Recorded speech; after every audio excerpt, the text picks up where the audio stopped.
Hey, what's happening, gamers? How's everybody doing? Welcome to Simpsons Hit and Run. This is episode 4 officially now. The other day, I just couldn't get out of bed. So, that was a problem. Alright. Man, I forgot to make a super chat goal. I will. Because the music is copyright. So... we were doing something with BART, or not BART, Lisa. We were playing as Lisa.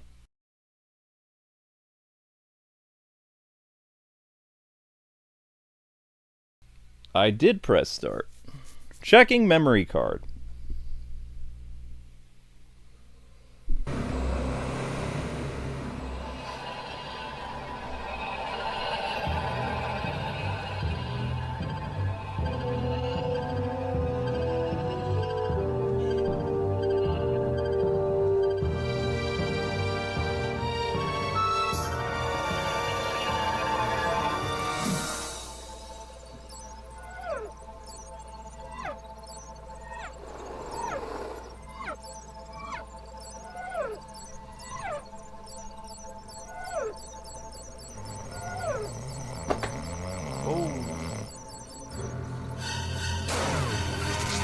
Knock over the phone link. Don't do that. Okay. So, I don't remember how much we have left of the game, but we need to find Bart. Because family pleads to the light, give us our boy back. Bart Simpson disappears in bright light. News at 11.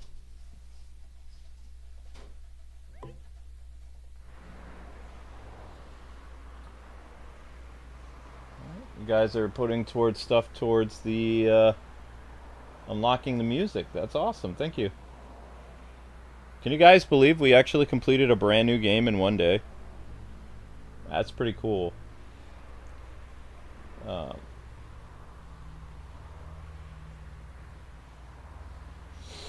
So last night I did a ton of grinding and solo leveling.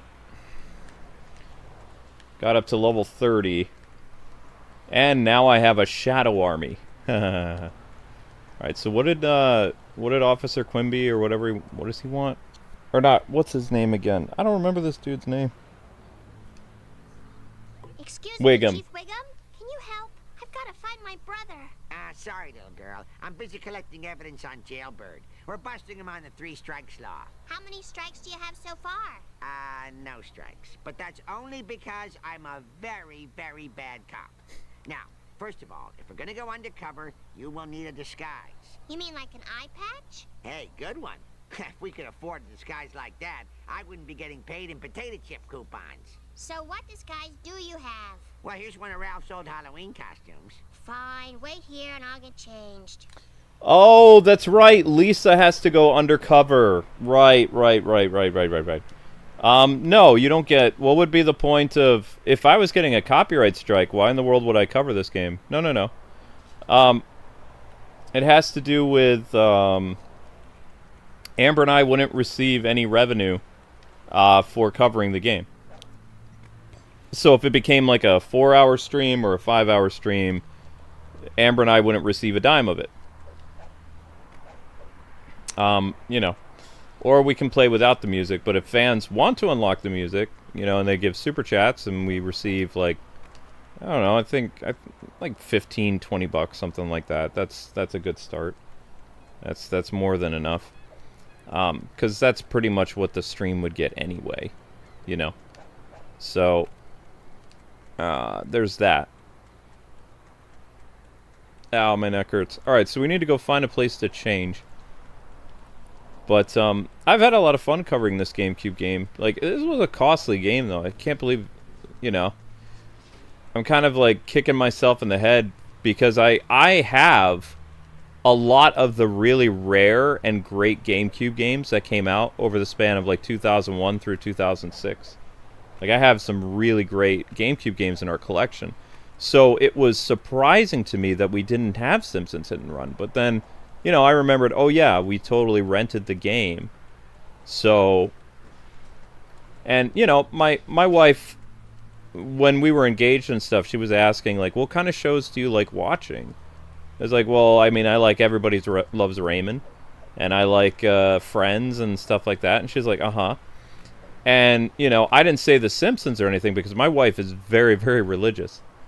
Like, it wasn't until much later on in our marriage, like, when we'd been married for 10 years, Amber started to watch things a little bit, like The Simpsons and Family Guy.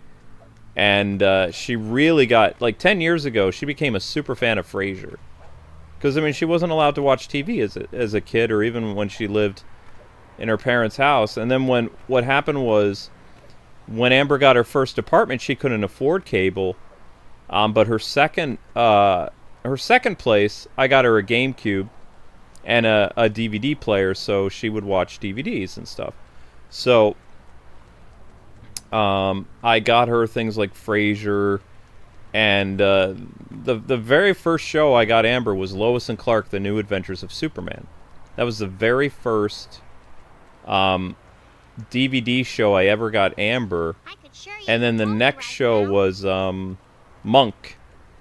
Like anybody remember Monk at all?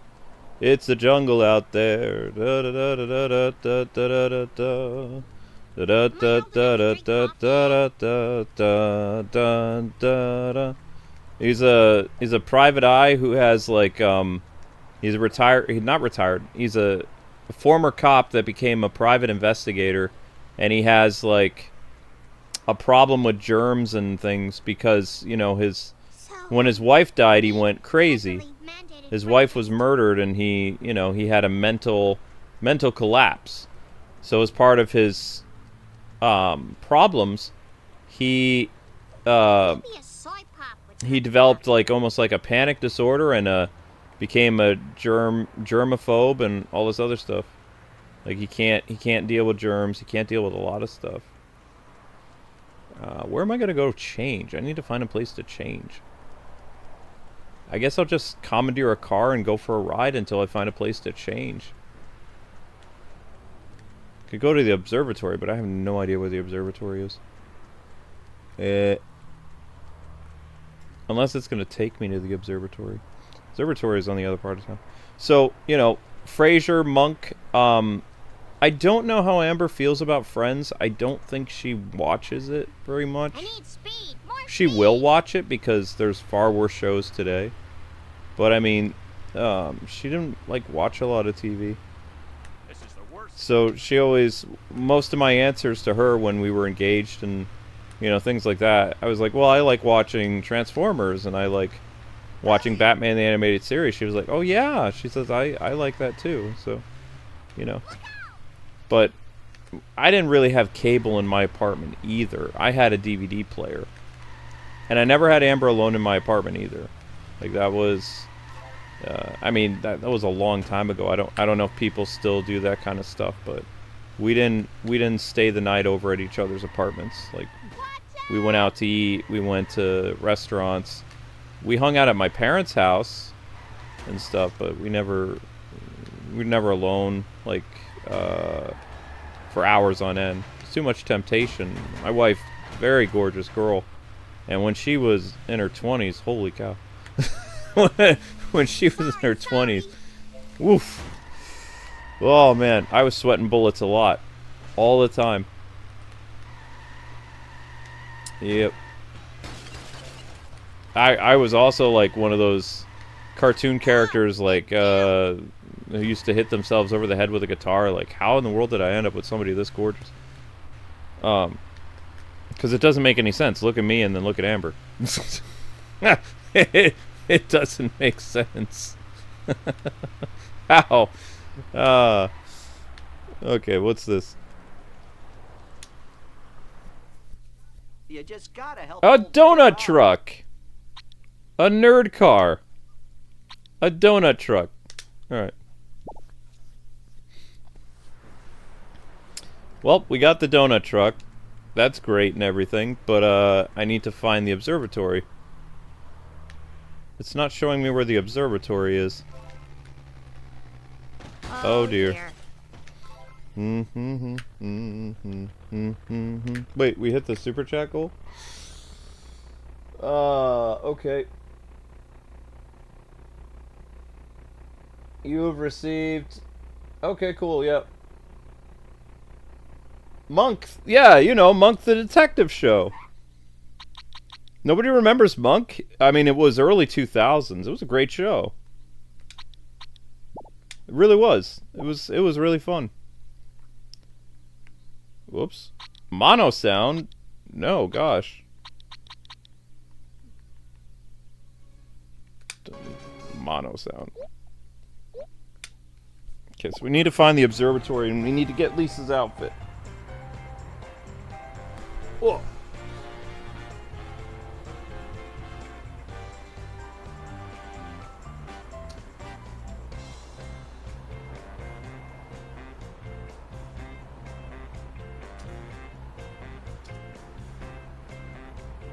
You remember the Monk Show? Yeah, I mean, I wasn't a super fan of the Monk Show, but my wife was. Dun dun dun dun dun dun dun dun.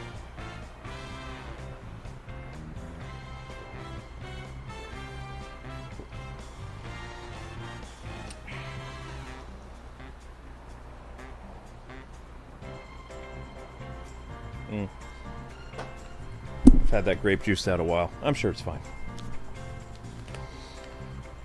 Eyes on the road, jerk.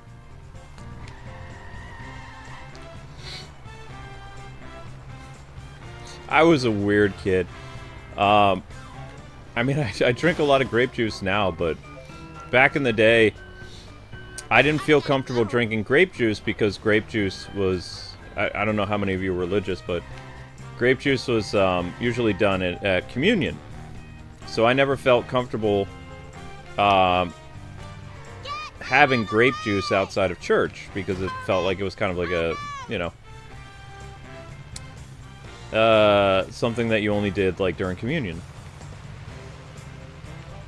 And once I, you know, got older, I didn't care anymore. But as a kid, I was like, I don't feel comfortable getting grape juice. Oh, Mom. I drank a lot of high C and fruit juice, but I didn't drink a lot of grape juice as a kid. And my grandma especially, my grandma was super Catholic. She didn't have any grape juice in her house either. She's like, nope.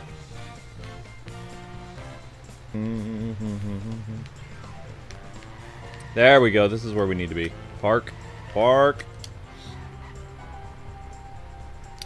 My favorite type of juice, I haven't had fruit punch in a long time. I drink what's known as V8 Fusion. V8 Fusion is the name of this stuff. Strawberry banana and blueberry acai. Those are my favorite types of juices. They're part of the V8 brand. Very good. Packed with vitamins and minerals. Alright, Lisa's going undercover. Bam! Why can't we just wear the hockey getup? Drive to the casino now. Meow. Monk was a good show. Yeah, Monk was fun. I felt terrible for the guy, though. He lost his wife and he lost his sanity.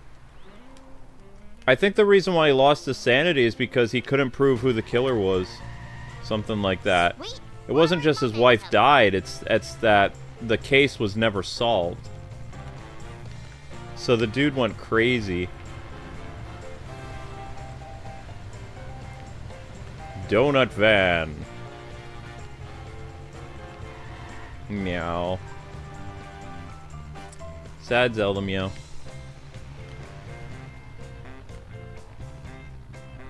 Da da da da da da da da da da da da da da.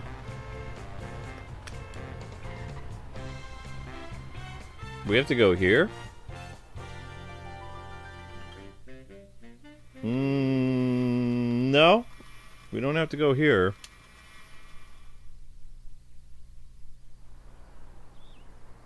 Time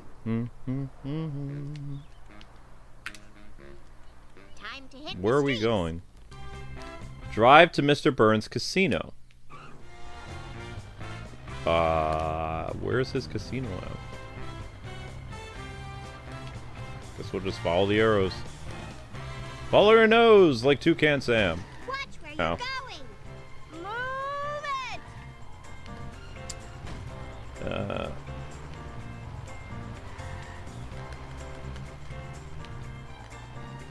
Whoa.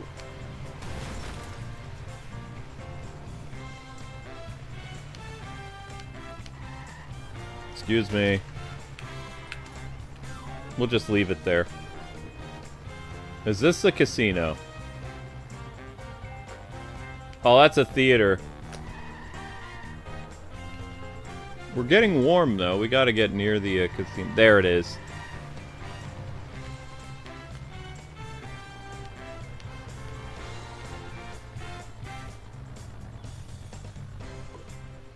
Not too fast, not too slow. Get into the cop car?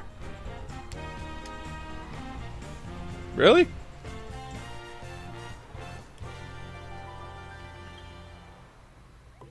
Slithery. Okay.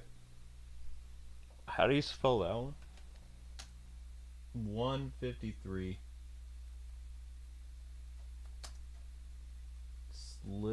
Slithery Sleuthing.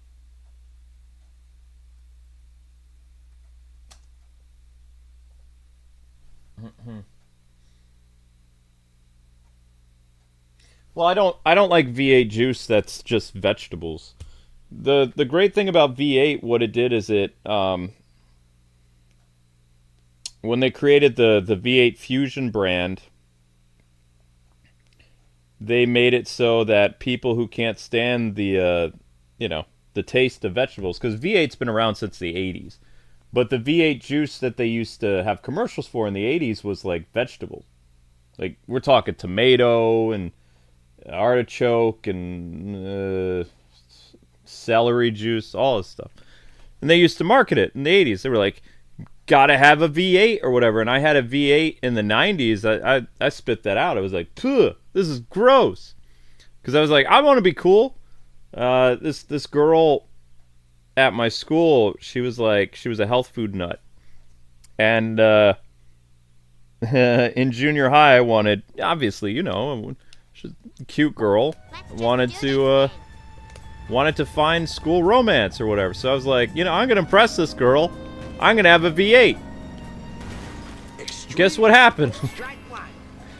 We're sitting at lunch in junior high. I had a V8. She was sitting across from me. We didn't have a second luncheon.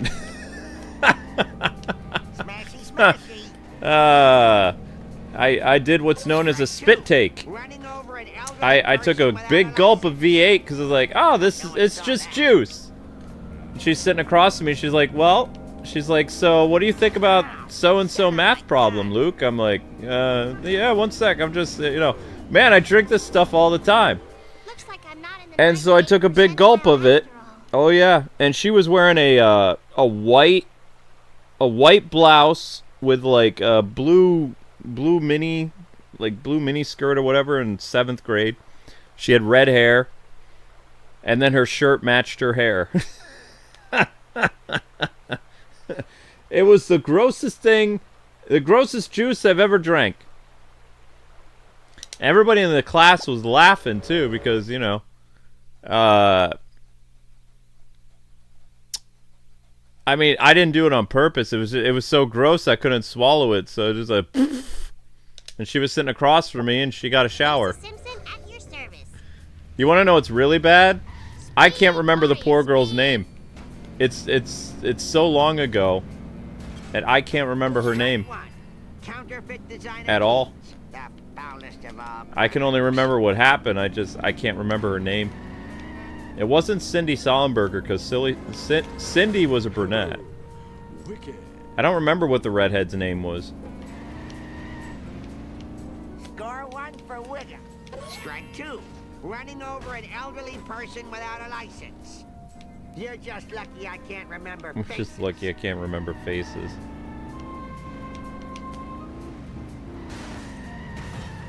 No, don't make the mistake of chasing him.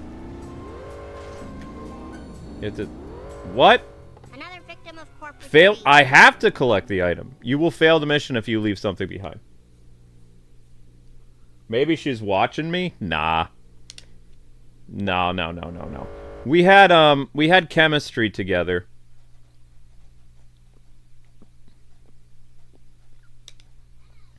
Hello, Springfield. Mrs. Haruk, or I can't remember her name.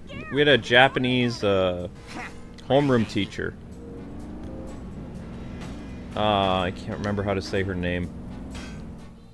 You can't keep me down. Because Cindy wasn't in my class in junior high. Cindy was, she was in my class 4th, 5th,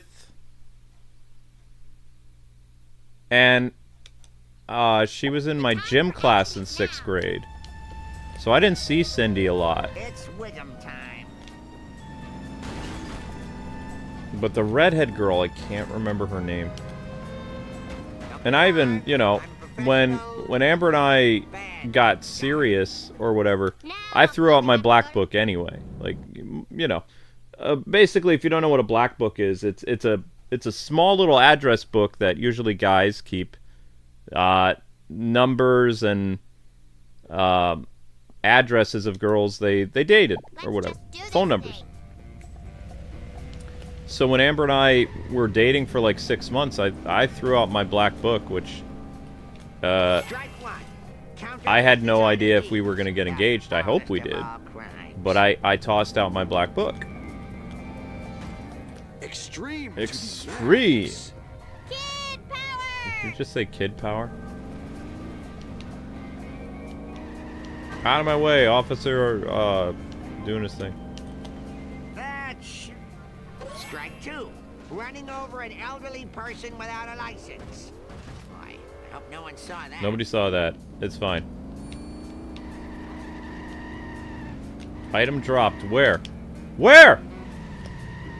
Not the car! No! So long, posers. But I was just getting started. Did Amber have fun playing Simpsons Hit and Run? She was on 1 or 2 streams. We didn't, if you're asking if Amber played a lot of video games back in the 2000s, no. No. We had a to jump. Now I'm jumping decades. I was talking about redhead girl that I basically spit up on with a V8 juice because commercials said V8 was good and I was trying to impress her. So redhead became tomato shirt. She probably shouldn't have wore a white shirt that day or a white blouse with like flowers on it or something. At least I think it's called a blouse. I don't know. It was a 90s thing. You wear a blouse and a mini skirt. She had her hair in a ponytail. So her hair didn't get that messed up, but she cried. She wasn't expect the guy that, you know, sitting across from her to say he drinks V8 juice all the time and then, well, you know. Oh, thank you. I'm a terrible person. But no, jumping gears to college, when I was playing GameCube a lot, which I played GameCube Hello, Springfield. a lot, Amber and I, we would go out on dates twice a week. Take a vacation. And we went out on affordable dates. We didn't do things too crazy. We went to the movies a couple times a month. Not every movie was good to see, and movie theaters back then, unless they were drive-thrus, they didn't have classic movies that you could watch at a theater for cheaper. You know, they only had new releases would come out for films. So, if you were lucky enough to go to a drive-thru, yeah, you could totally check out older movies or whatever. But, oh. Anyway. So, I invited her over a couple times to my parents' house. And she did play a couple games, but she didn't really... Sometimes she would have like this look on her face, like, I didn't really want to do this, but this was fun. She liked the arcade date that we had because we saw a terrible movie. We saw a movie called Chicago. Chicago was really... Neither one of us liked it. We did not enjoy that movie at all. So we mostly hung out at the arcade, and how she ended up playing Look Between the Buildings for shortcuts. You can skip this? No, I'm gonna do it again. Timed out. We played Gauntlet Dark Legacy and Tekken, I believe. It was Gauntlet Dark Legacy in the arcade, Tekken, and it was a light gun game. I think it was Time Crisis. I don't remember. But she was like, oh, we played that at the movie theater, because the arcade was a movie theater. Like most arcades, Sweet forward momentum. like most arcades back in the heyday, like in the 90s and the whatever, a lot of them found great success being connected to a movie theater. So the movie theater in Rockford was also the arcade. So I took her all the way up to Rockford because I wanted to get out of our small town because, you know, small towns bothered me, and also I worked in Rockford, and I was planning on doing dinner and a movie. We were going to go see the Chicago movie, and then we were going to go to this nice little coffee place that was on the outskirts of Rockford. I don't remember the name of the coffee place, but it was, you know, it was a nice little place where college people went and, you know, get some coffee, we'd talk, and then I'd get her home in time for her curfew, which I don't remember. She had a very early curfew. I think her curfew was 10 o'clock when she was in college. So, yeah, the date went really well, obviously. She had a lot of fun. She laughed a lot. And she laughed. Like, our first date, Amber had a fake laugh. Like, what Amber called her girly laugh or her guarded laugh. I said something when we were in the car because, I mean, let's face it, I've had millions of video views, right? I'm a pretty funny guy. So I said something that made her completely drop her guard, and I heard her real laugh, and her real laugh is adorable. And she looked at me, and she was just kind of like, she put her hands over her mouth, and she was like, oh, I'm sorry you had to hear that. I said, why? It's beautiful. She's like, what? I said, yeah, your laugh is so cute. Because that wasn't the laugh that she used when she went on dates, you know. Because it didn't sound very becoming of a woman or whatever. Yeah, it was a cute laugh, though. So I really got her to laugh. Whoa. Because I'm awesome. Crap. And, you know, that's how the date went really well. Is like, she showed me some of her real self, and I sang to her on the way home, which was kind of stupid, but I did it. They had Bing Crosby was on for some reason. I don't remember. It might have been around Christmas time. I don't know. Or it was still around the Christmas season. Like, when you're in the Midwest, there are radio stations that will still play holiday music all the way into February. So back then, there was a radio station that was still playing Christmas music. So Christmas music came on, and I just sang because she thought she did something embarrassing. So I was like, all right, I'm gonna do something embarrassing too. So I sang, and her head hit the side of the window, and I was like, oh my gosh, what's wrong? She says, your voice. I said, what? She says, your singing voice is actually, it's very pleasant. I was like, what? Because I never had anybody tell me that. I was like, okay. So, you know, I sang to her, crooner style, just for fun, because I was goofing off. I was trying to do an impression of Bing Crosby, because I did impressions. So I was just trying to mimic Bing. I wasn't trying to, you know, I was just goofing off. And she was a music major, so she was very impressed by it, because, you know, and her head, like, tapped the side of my window, Like, she was like, you know, she was falling pretty hard. Because, you know, Police business. Move. I don't know. I guess I was really lucky. I never had a girl react the way Amber reacted to the things that Amber reacted to. So it was really special and cute. I was like, oh, okay. But anyway, long story short, like after the second date, we mostly, because we were college kids with no money, like at all. Like Amber and I, when we were in college, we didn't have any money. Don't be alarmed. I'm professional. I have no idea where this casino is. I'd like to try that again. Follow the thing and then go wherever. So we didn't have any money. Most of our dates consisted of movie theater every once in a while, the park, the library, because Amber was a huge bookworm. Like in the 2000s, she loved going to the library. And the library back then, it was almost kind of like a Barnes and Noble in a way. We lived too far away from Barnes and Noble. Like I lived in a very far out there Midwestern town with like literally a Walmart and a couple gas stations, you know? Wasn't much going on. So if you wanted to go somewhere, you'd have to make a day for it. You'd have to drive to Chicago, or you would have to go some other places, obviously.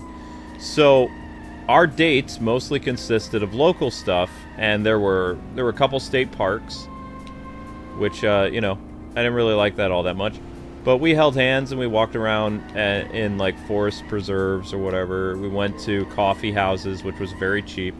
You could get a cup of coffee and listen to some jazz music and hang out at a coffee place for like, I don't know, back then it would probably be like get a cookie and 2 coffees for maybe $2.50, something like that. So, you know, it was a budget date, and there were a lot of other people our age there. A lot of beatniks though back then. So, you know, it's a little weird. Ouch. I'm not gonna make it again. I have no idea where I'm supposed to go. It's Wiggum time. Might have to skip the mission because I'm so bad at it. But yeah, we went on affordable dates. My work schedule and Amber's work schedule was very... excuse me, her school schedule. She wasn't allowed to have a job. Like, her parents expect her to have all this, like, experience with stuff, but they never allowed her to have a job. Counterfeit. And she wasn't allowed to get an apartment. She wasn't allowed to have a job. She could do school, and she could date a lot of guys. Like, her mom literally encouraged her to date around. Where, you know, after the second or third date, Amber and I decided that we wanted to go steady. So that was very awkward for me. That was the one thing I didn't like about our dating life is like, Amber would call me her boyfriend and stuff, but her parents didn't acknowledge. They just called me her friend, and like, they were always, the mother was always encouraging Amber when I was sitting right there at dinner with them to, you know, you should ask out this other boy and, you know, see Luke on the side. I was just like, what? Well, I'm sitting right here. If you want to have these types of conversations, even though she's my girlfriend, maybe don't do it in front of me. You know, I wanted to say stuff like that. So that was awkward. But I mean, you know, her mom, she dated a lot of people. I dated a lot of girls too, but I didn't date them at the same time. Like, I was known as the one-hit wonder. Like, I had a reputation in that town. Most women knew me because I didn't make it past the second date. Like, it didn't work out. Like, one girl said that I was the type of guy that you marry, not the kind of guy you date. So, the small town that we were in, girls ages like, was 18 through 24. I think the oldest girl I dated was a 26-year-old. But But like, you know, I had gone out with a lot of potential wife prospects. But I never like dated a girl at the same time. Like, all right, I'm gonna pick you up and, you know, whatever. We missed something, so I gotta try this again. But what was happening is her own mother was encouraging her when I was spending money on Amber to take her to restaurants or to the movies, and I'd bring her home, and I'd be like, well, you know, let me know what your schedule is. And her mom would be like, well, I don't know if she'll be free then, because there's this nice boy that I know who lives down the road, and she might have a date with him. And I'm just like, I'm just thinking, over my dead body. What do you, what? So yeah, there was that. I didn't like that. That was the only thing I didn't like about our dating thing, and that went on for 6 months. Like, where I had this I had this anxiety of like, where is this going? She says it's going here, but her family's treating me like I'm just kind of this, I don't know, just this nice boy or whatever, but not good enough for their daughter. And I was like, I don't know how I feel about this.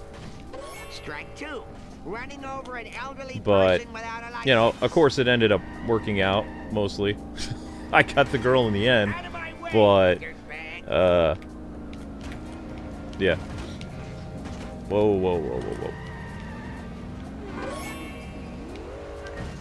Alright, I think I just made this easier on myself. Okay. Wait. Where exactly are we going? I have a minute to figure this out. Yeah. And just so we're clear, Amber didn't want to date anybody else. Like, it was all her mom. Amber was happy. She would like, she held my hand pretty quick. Like, she would hold my hand, and in the movie she would put her arm on my arm when we were, you know, we're at the movies and stuff. It was very cute. She was very happy with the relationship that she had. I was very happy too. Like, it just, you know. And strike three. Littering. All right. We got all we need on this lowlife. Now, about your brother. I've seen lots of mysterious government types over at the docks. Maybe they send him on a nice cruise. They got some great package deals these days. 5 buffets per boat inclusive. Thanks, Chief. You are a good cop after all. You're just saying that. Yes, I am. Lisa's just saying that.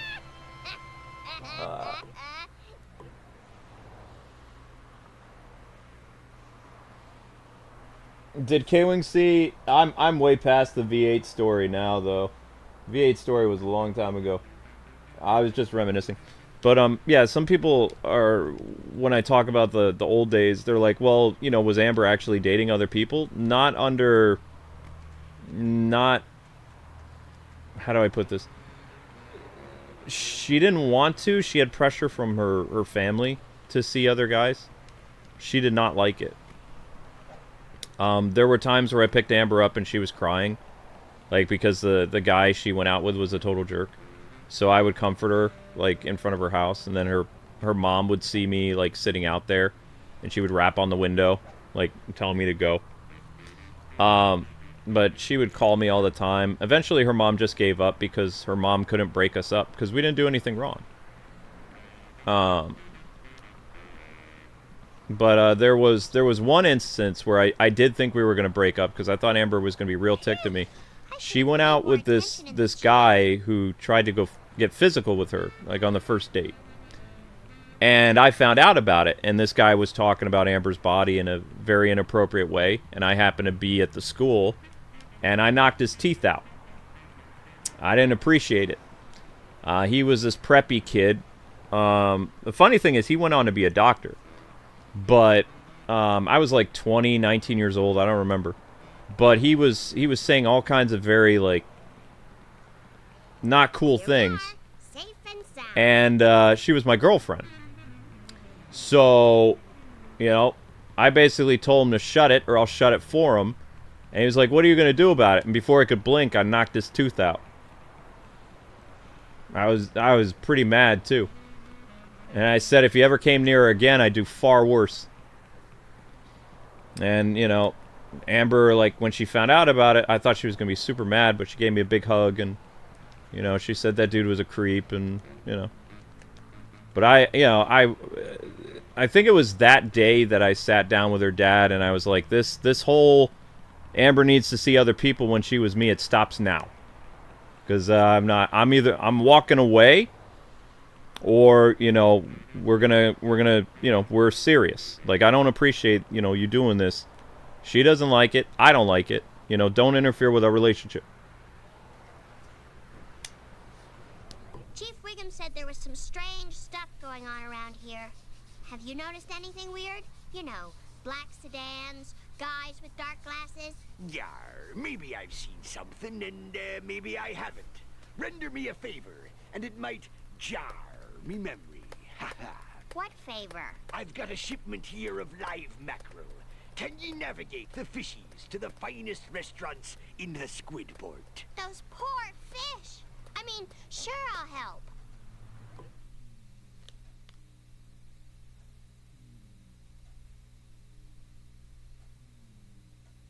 Yeah, he said crude stuff. Like, Amber was very... Like, I mean, Amber was in a beauty pageant for crying out loud. She had a very voluptuous figure.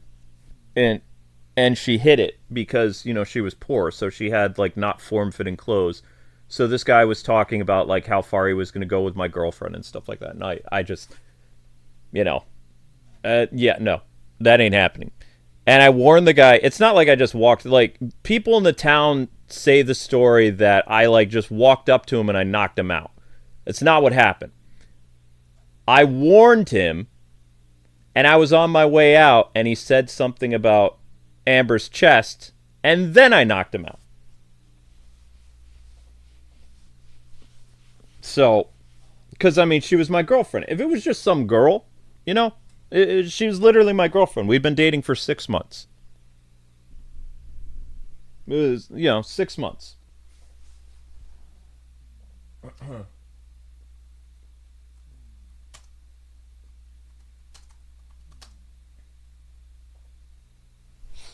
So, I mean, but people in the town still talk about that stuff. Because, I mean, the dude went on to be a doctor. He was a preppy kid. He was from a rich family or whatever. But, yeah, I didn't appreciate that. Out of all the memories that I wish I lost during the car accident, I was hoping it would be that incident, but I remember that one pretty clearly. And I remember the awkwardness of not being able to see my own girlfriend when I wanted to. Like, and then I find out later on, you know, she only went out with like a few people, and then she just told me she was busy to try to please her mom. And then, like, so, like, our first 6 months, we didn't even get to see each other as much as we wanted to. We snuck around her mom. So most of our dates consisted of college. Like, we ate lunch together every day. I drove her. This is kind of funny story. So Amber lived in the ghetto. And I had a car. Hello, Springfield. Right? I had a car. So her mom thought for the longest time that Amber walked home from school. When Amber and I were dating, no, Amber did not walk home from school. I drove her.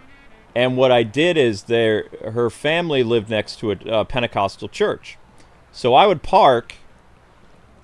This is in the ghetto, by the way. So I would park on the side of the Pentecostal church. And then I would let Amber out, and she'd walk like maybe three houses down to get to her house. But it was, you know, for her mom, it looked like Amber was walking everywhere. One time, her mom happened to see me drop Amber off, and she went ballistic.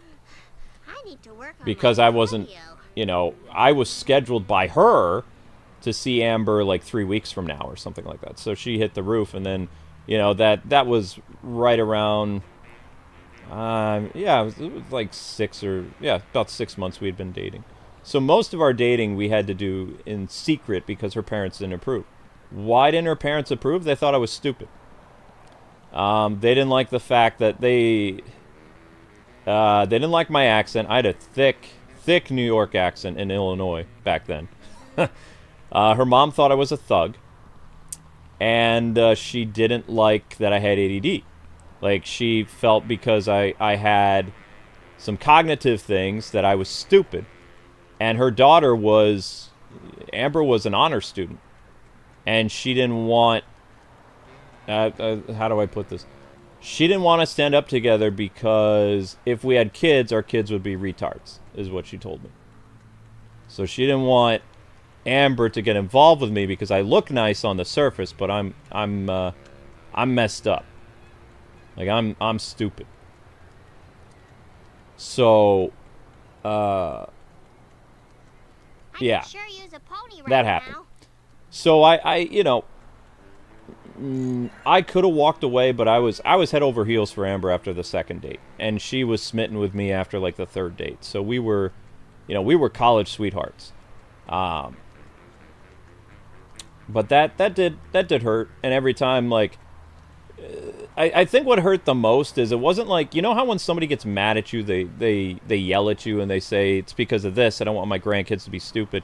She did it with a smile. Like, she acted like a nice lady, and she said it to my face on more than one occasion. With a smile.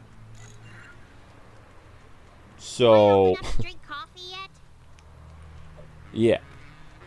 That was rough. And I, you know, I think I was pretty smart because I graduated high school early. Her mom thought I graduated high school early because I was a thug. Because she heard stories about me getting in fights and stuff like that. And she was worried for her daughter's safety, which I totally get it. But I even told her dad, like, because I had a reputation in that town. It was a small town. A town of like 300 people. And those stories I told you guys where I got jumped by 3 guys in high school and I defended myself, well, other people tell the story differently. So, you know. But I didn't go to jail. I didn't get arrested. And all my altercations were totally justified. They were always self-defense, except for that one time with that one guy. That was...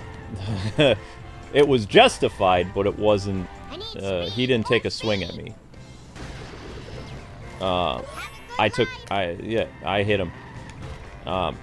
I was pretty mad because, you know, he was messing with my girl and I didn't appreciate it. And plus, you know, this was the guy that her parents approved her to go on a date with. And I knew he had alternative, he had bad motives. He had very bad motives. And I was not, you know, there was nothing I could do because I couldn't tell Amber, you know, you can't do this. Except I could tell her you can't do this because she was my girlfriend. But the good thing is, after I did that, he stayed away from her. He never bothered her again.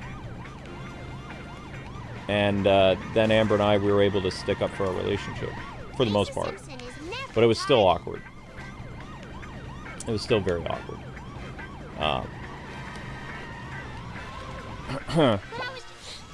But, yeah, so her family thought I was basically degenerate, a stupid degenerate.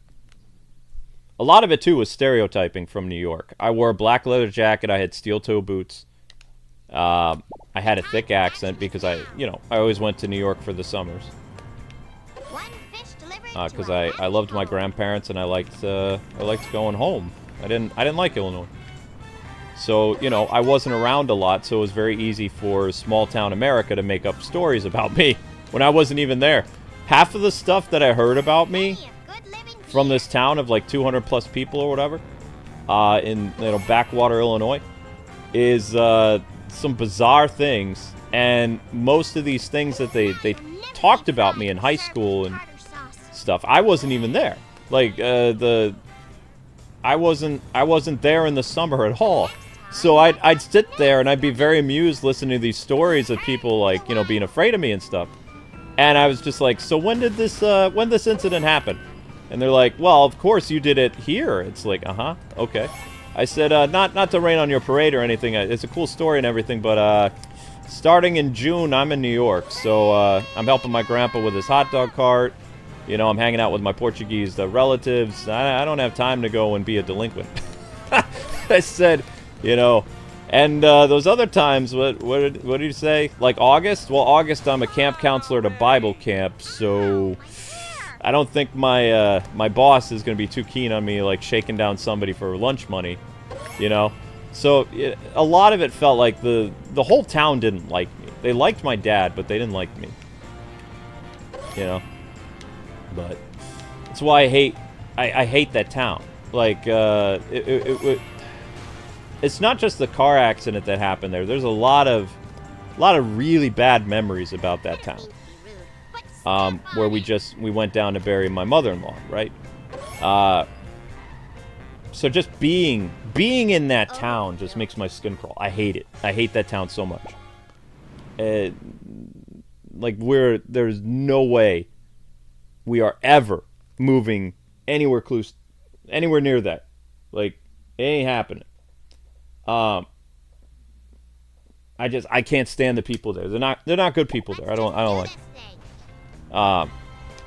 So yeah, the people made up all kinds of stuff, and my mother-in-law, she used to believe a lot of stuff.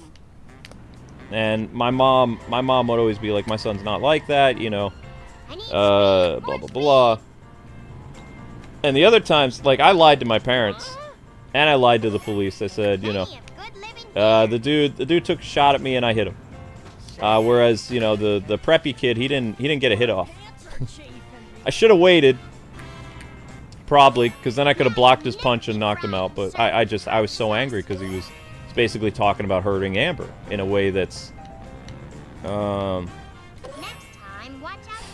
you know, kind of rapey. So I went off.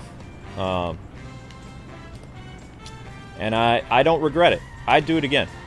Like, you know, if push came to shove, because I mean, this creep was allowed, was you know, being all nicey nice with her parents and stuff like that, and they didn't like me, so that was the dude that they wanted for Amber, and it was like, yeah, no, that ain't happening.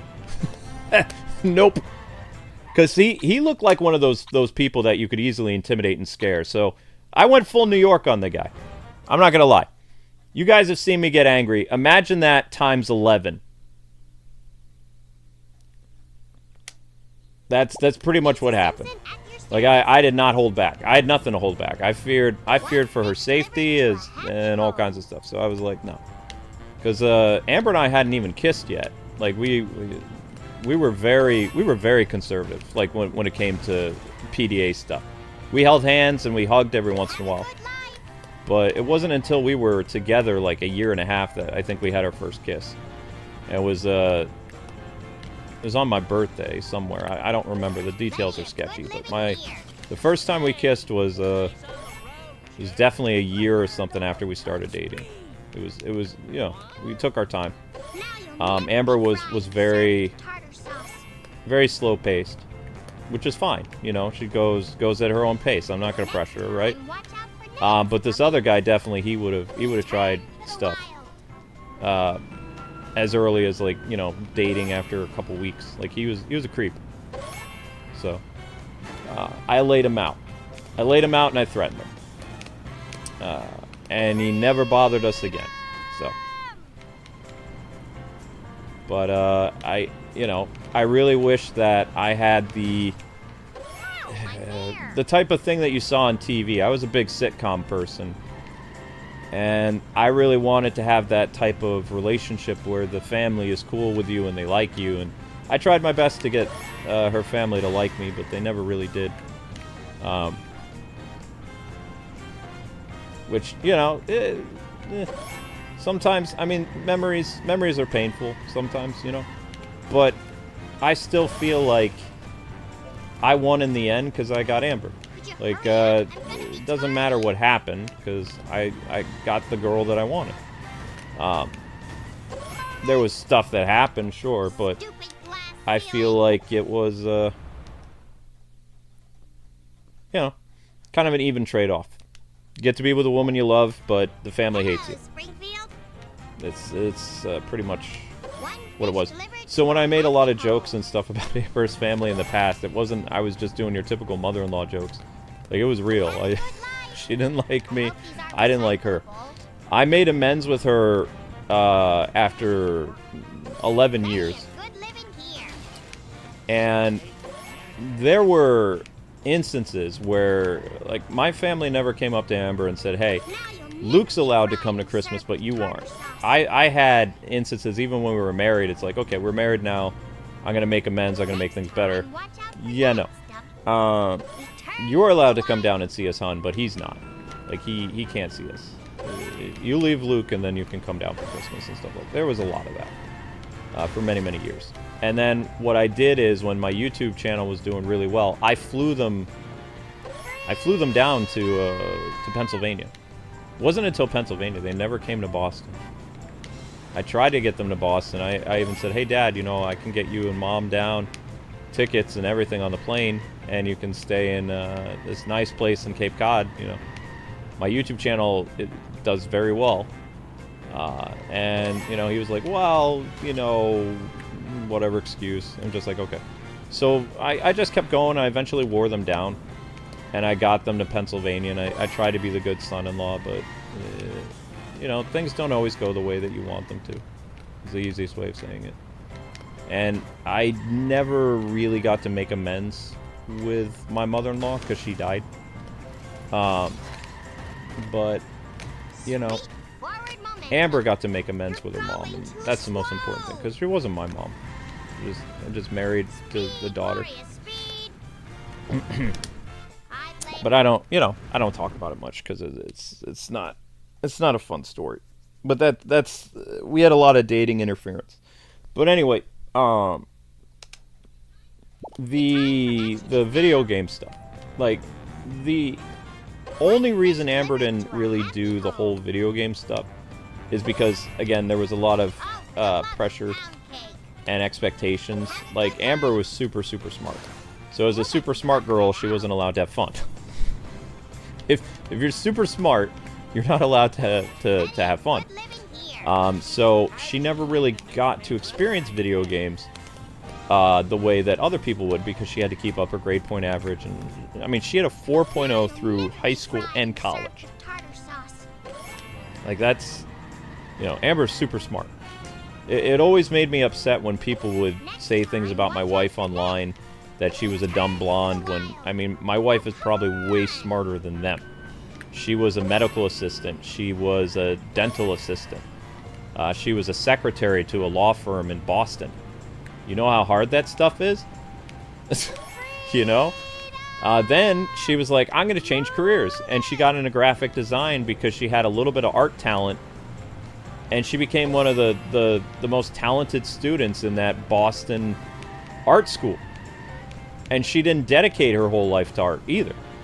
You know, she's very intelligent, and she's with me. That's the one thing. And it's just kind of like, wait a sec. You can do all this stuff, and you're with me. It's like, I'm flattered and everything, but I'm not that kind of person. We know my grades. But, you know, there's differences between being super smart and, like, street smart. So I got street smarts for days. But I don't think we're gonna make it. Stupid car. Oh my gosh, it was so close that time. I was so freaking close.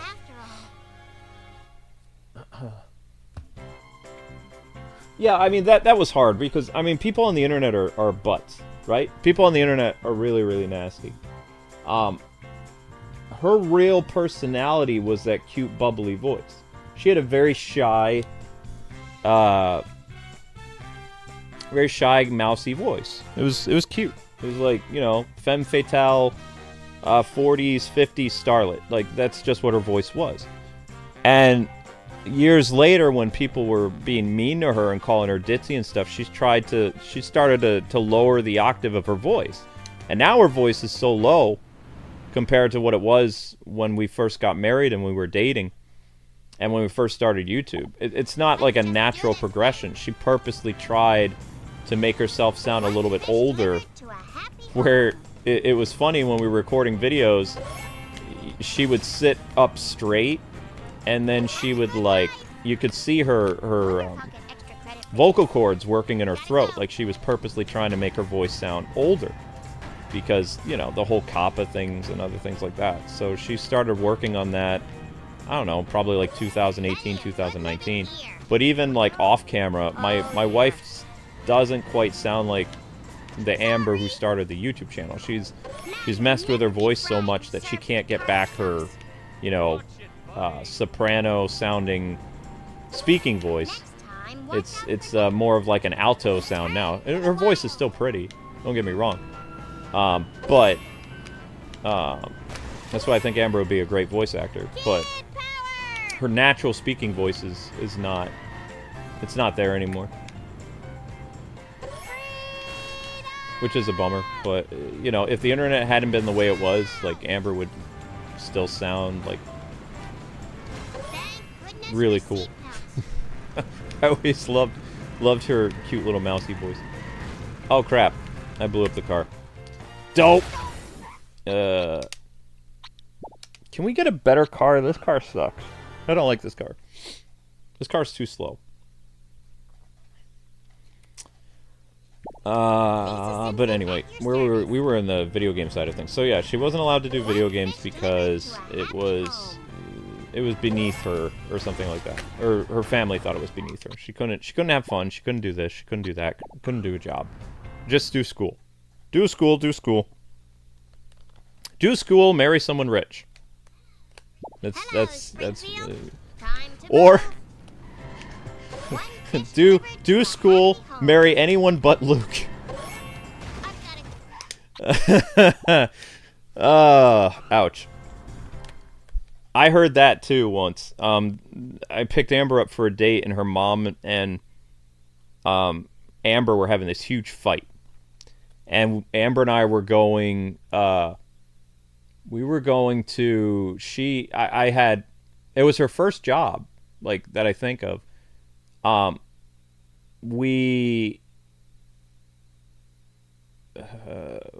was working as a camp counselor from that Bible camp, and one of the lady counselors couldn't make it that thing. So I talked to my boss and I said, hey, I know somebody who's really great with kids. You know, she's sweet and whatever. And he's like, your girlfriend? I said, yeah, my girlfriend. And he's like, okay. He says, I've been working with you for 4 years, you know. I'm sure, you know, Amber is everything that you've said, you know. I said, yeah, she's everything and more. She loves kids. She's great. So, you know, I worked at a Bible camp with kids from the ages of 7 and 15, I think. Yeah. So, I was picking her up for the thing because we had to go down. I was in the praise team for the thing. So not only was I camp counselor, but also I helped with the praise music. I was the drummer, and I also worked in the kitchen. So you know, I had multiple hats at the college or the camp, whatever it was. And I'm here to pick Amber up, and you know, she's getting her overnight bag and stuff like that because she's going to be there for a week or two. And for whatever reason, I mean, her mom was just going off on her, and I'm standing outside the door all patient, like, you know, ready to pick her up, and you know, I get to spend a whole week with Amber, which is I'm very excited about. You know, yeah, there's going to be other people around, but you know, we're going to get to eat meals together, we're going to get to hang out, hold hands at the campfire. It's going to be great, you know. I'm usually all alone at these camps. I never get to do anything fun. Bringing my girlfriend was like, yeah.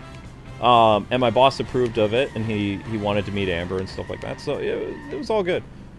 So they're getting in this huge tiff about me, and that's when I heard the thing, like, you know, you go have fun with him, but don't ever think about marrying him. You can go have fun, you know, you're in college, but don't ever be serious with that idiot. And Amber said something. She stood up for me, and then she stormed out of the house, and we drove. The drive was like, I don't know, hour and a half away from that town. And she just held my hand, and she, like, you know, the thing couples do, like, she was holding my hand, and she was, like, kind of rubbing me with her thumb, like, trying to comfort me, because I was hurt. So the whole way there on the drive, I was silent, and she was holding my hand, and she was, like, you know, doing the thing with her thumb all the way there. And I felt better, you know, and I went to... I didn't talk to the praise team, though. I showed her where her cabin would be, let her get settled, and I drove about 5-6 minutes up the road to where the chapel was, and I did the praise stuff, and then I drove down, and my boss wanted to meet her, so then I drove her to where the administrative building was. And he got to meet her, and he was like, he says, you know, his depictions of you don't do you justice, because he says, you are a beautiful girl. I say, hey now. It's like, I did a pretty good description of her. But he says, you know, take care of this guy. So, you know, that was a fun camp. We spent a lot of time together. And then when I didn't work at that camp, when Amber and I got engaged, that was the guy we went to do our wedding. Like, because he was a minister. He was a minister, and he was the camp guy. Whatever. Camp guide, whatever you want to call him. But because things got so bad with the family situation, he refused to marry us, which it broke our heart, because, you know, Amber got to know him. He was a sweet guy. He was a nice guy. But he refused to marry us. And so part of the reason why, I mean, maybe it was a God thing, but the reason why Amber and I didn't get married and elope in Illinois is we didn't have anybody to marry us. None of the pastors from that area would even dare consider, like, marrying us. They weren't going to do it. Which was rough, because, I mean, the plan was we were going to get married in Illinois, and I was going to stay in Illinois. I wasn't going to go back to Boston or the East Coast. I had a decent job. You know, I had a music thing. I was a studio musician and stuff like that. So that was before the car accident. Like, we were shopping around for people. But her family did not like that we were engaged. Like, it was bad. It was like a horror movie, scary. So, and no one wanted that smoke, so to speak. Like, no one in town would really give us the time of day for anything. Crap. I don't think I could do it with this car. We got to find a way of trading cars. This station, whatever this is, you know. But yeah, there's you can see the reason why I don't like Illinois is Illinois for me is painful. It's not just the car accident. There's so many layers like an onion that I hate Illinois. I hate that town. I hate the people of that town. I don't like the people I worked with. There's a lot of emotional scars and rage and all kinds of stuff that I can't stand Illinois. Like, it's too much. As soon as we're in that state, I just have problems. In fact, like, I've been having, like, you know, I had a small heart attack this year. A lot of that had to do with pressures from YouTube, but also I was worried about, like, what's going to happen at the funeral, because, you know, I don't have any people in that town that like me, and her dad and I think we're on good terms now, but it was a lot of work. It took 15 years, you know, long time, and we have an understanding, you know. He's a lot nicer to me now. And he and I buried the hatchet after 7 years. So it wasn't like, Amber and I are going to be married 20 years next year. We buried the hatchet in, I want to say 2000 and... probably around 2013, 2012. There goes my So when college money. we, you know, Time to move. took care of You're stuff. going to savor your freedom, my Dang cold-blooded it. friends. This car sucks. You know what? We have to cancel the mission, and we have to get a better car. There's no way we're going to be able to do this with the car that we have. An omelet. The car that we have is trash. It breaks down way too easily. It has no... I need something that I can ram into, Car speed. Car speed. and that's not going to be problematic. Yeah, people like, why don't you talk about your dating life? It's like, because dating life has a lot of complexities to it that most people don't have. That it's like a floodgates of things. There were happy moments, but there was a lot of non-happy moments that revolved around Amber, but it wasn't Amber's fault. It's just people around Amber were toxic, I guess you could say. And they were encouraging. The sad thing is, if that person would have touched Amber or done something, Beat it, you bum. her mom back then wouldn't have cared. I go, girl. Like, anything is better than me type thing. Like, her dad probably would be very defensive, but her mom wouldn't have cared. That's the sad thing. That's just the kind of person she was. And a lot of that had to do with alcohol abuse. Like, she drank a lot. But that's, we had two different ways of viewing Amber's happiness, Careful. basically. But my parents didn't interfere a lot with our relationship. So, I mean, I don't have a lot of stories about my mom and dad, because my mom and dad loved Amber, like, right away. Like, when it was time to meet the parents, my wife met my parents after the 4th date. When Amber decided that she wanted to, you know, date exclusively or go steady or whatever, she asked to meet my mom and dad. So our 4th date was a dinner date at my house. It was, I don't remember what we ate. I just know that my family, like, were over the moon with her. Chief Wiggum said there was some strange stuff going on around here. Have you noticed anything weird? You know, black sedans, guys with dark glasses. Yar, maybe I've seen something, and maybe I haven't. Render me a favor, and it might jar me memory. Ha ha. What favor? I've got a shipment here of live mackerel. Can ye navigate the fishies to the finest restaurants in the Squidport? Those poor fish. I mean, sure, I'll help.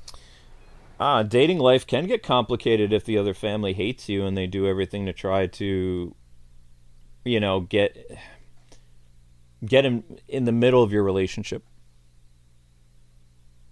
Like, there was no sitcom, no movie that could have prepared me for that type of emotional roller coaster. Like, I was raised by things like Saved by the Bell and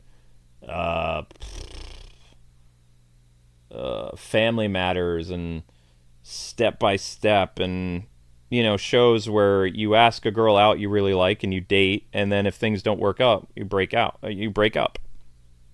I'd never heard of anything in the 90s where you would date someone but also date other people at the same time. Like, I felt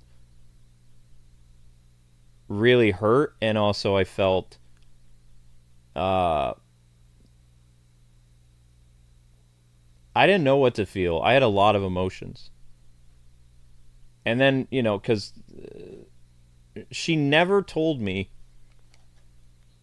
that she would even consider dating other people when we were dating. Like, when we started dating, we had ground rules for each other. Delivered to a I wasn't gonna, if I was dating her, I wasn't gonna see any other women, and you know, if she was with me, she wasn't gonna see any other guys. All for Lisa. We had ground rules. We had, you know, we were both looking for a serious relationship, Plenty of good living here. you know, Oh no! and you can't look for a serious relationship when you're dating several people at once. Now you'll never be You know, friends. it's not fair to the other person. It hurts their feelings. It's like, where's this relationship going if already there's cheating involved, you know? So she was never on the same page as her parents. Like, she didn't like that idea. But she lived at their house, and she thought she had to obey their rules because, you know, they were very, very strict. She was always scared, always crying. And, you know, when she moved out of their house, it was the happiest day of her life. She thought that everything would go better with her family when she moved out, and that's when they got crazier, which doesn't make any sense. It's still, all these years later, it doesn't make sense to me. Like, I thought that her moving out would have been the end of their crazy, you know, you live under our roof, you do what we say antics. But it made everything worse. Because now she wasn't living under their house, and, you know, I'm the reason my wife got disowned. Like, by encouraging her to get her own place, because I was just doing what her dad said. Her dad said, as long as you're under his roof, you'll never be allowed to have a job. You'll never be allowed to get married. You'll never be allowed to do this. So I was like, you should just, you know, get an apartment, and I'll help you get an apartment. That's all I did, you know, but at the same time, yeah, I'm probably the powder keg that got her disowned and brought her a lot of pain, you know. Hello, Springfield. And when she got disowned or whatever, her dad got really scary because he planned on basically taking her home, and she was 20 years old at that point. So I mean, in my eyes, it would be kidnapping if he just grabbed her off the street and, you know, brought her home when she didn't live there anymore. So there was a whirlwind of emotions. Like, our story could definitely be a movie. There's romance, there's horror, there's, you know, drama.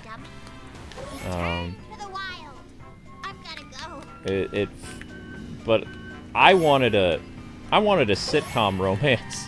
I wanted something, because that's what I had with her when we were out and we were together. It was amazing, you know. I still like that. Like, when I'm with her, I feel like I'm 10 years younger, and I feel good inside, and I feel like respected and loved and cared for, and, you know, I feel like I can do anything. Like, I have the greatest support in my life. No matter what anybody else thinks of me, she thinks the world of me, and that's all I care about. Her opinion of me is the most important thing in my life. Like, that's all I care about. I don't care about what the internet thinks. I don't care about what my parents think. I care about what she thinks. And, you know, so I've had that type of stuff for a long time. Oh crap. Where is this thing? Where's this last fish? Why would the fish be there? Why is the fish floating over the friggin' road? Why? Why you make this so crazy? But yeah, the only reason I have so much relationship interference, like, it turned. But this is the thing you have to remember. We have a great marriage. There are very few YouTubers that celebrate 10 years. We're going to be celebrating 20 years of marriage. You can tell Amber's happy. You can tell I'm happy. Was it the storybook romance that, you know, people expect, like where everybody gets along? No. You know, the family didn't get along. The family equation didn't happen. Some of it, you know, there was resentment, and there was never any. I didn't get to make amends. I didn't get to hear. I wanted to hear her say she was sorry on her deathbed. She probably wouldn't have, But it would have been nice to hear, you know, whatever. But I have repaired the relationship with her dad and her brothers. And we're welcome at Christmas, and, you know, we're welcome at Thanksgiving or whatever. We were welcome at the funeral. So all my work, it eventually paid off. You know, I did my best to fix everything that led to her getting disowned. Tried to. It wasn't my fault, though, you know, but I still blame myself. Like, if I wasn't in her life, she wouldn't have gotten disowned. If she wasn't happy, that wouldn't have happened. So that's my fault. And I've been trying to fix it for like our entire marriage, pretty much. Except for the first 3 years of marriage, I didn't want anything to do with them. But I can't talk about that story because that's too. I never want to bring that up because he's not that person anymore. There's no reason to talk about that, but let's just say on our wedding, I had a couple undercover cops at I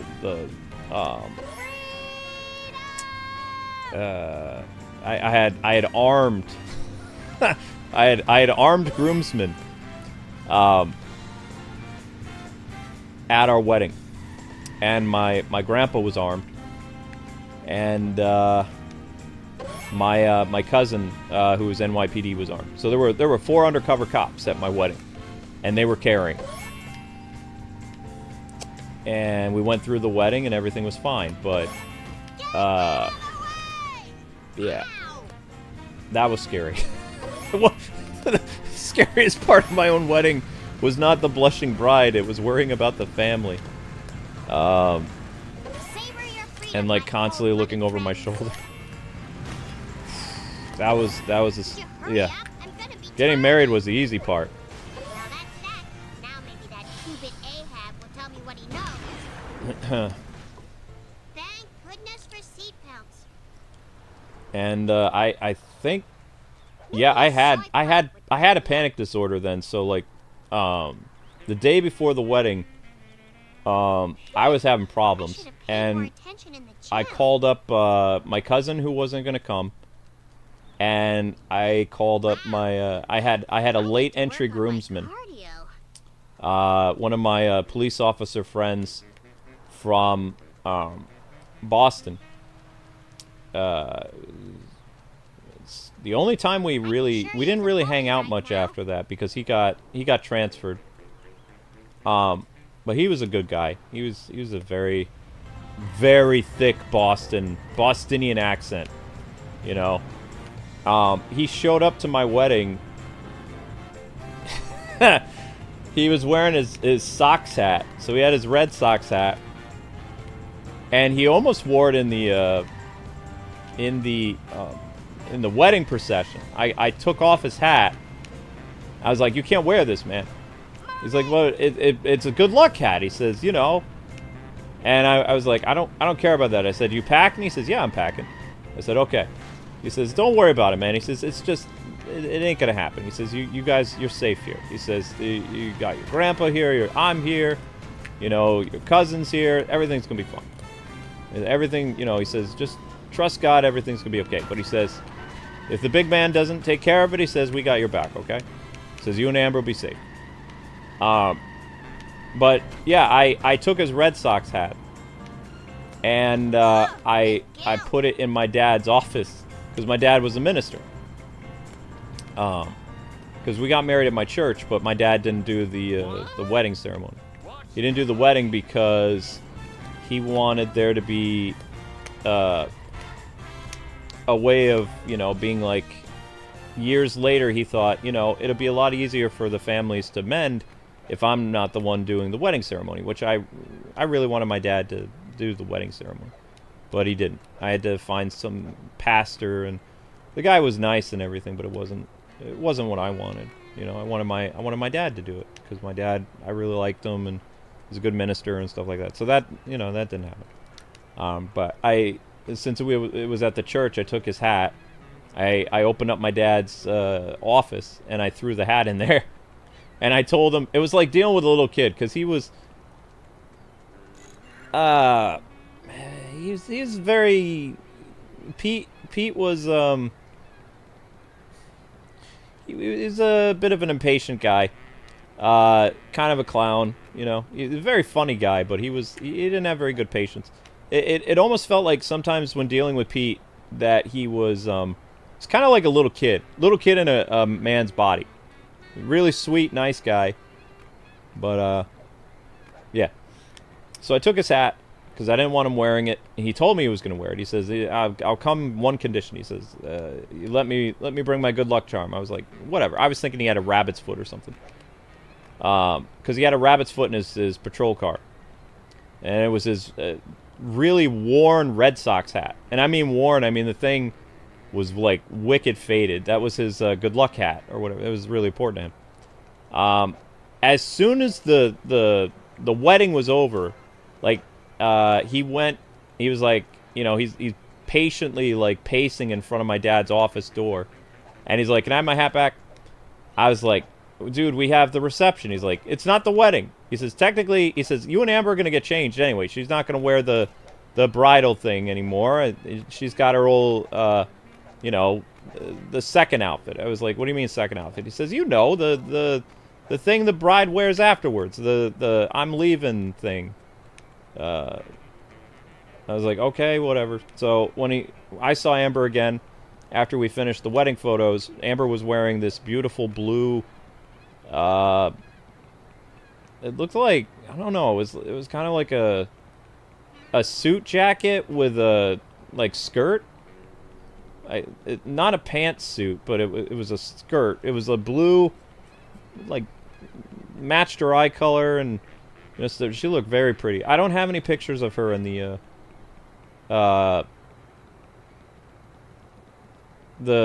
outfit that she wore after the wedding, like the what do they call it,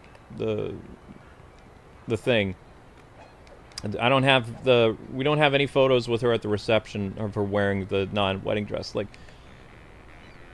it was very hot that day too, so she didn't want to wear the wedding dress because she didn't want to ruin it, because the wedding dress was, for her, it was expensive.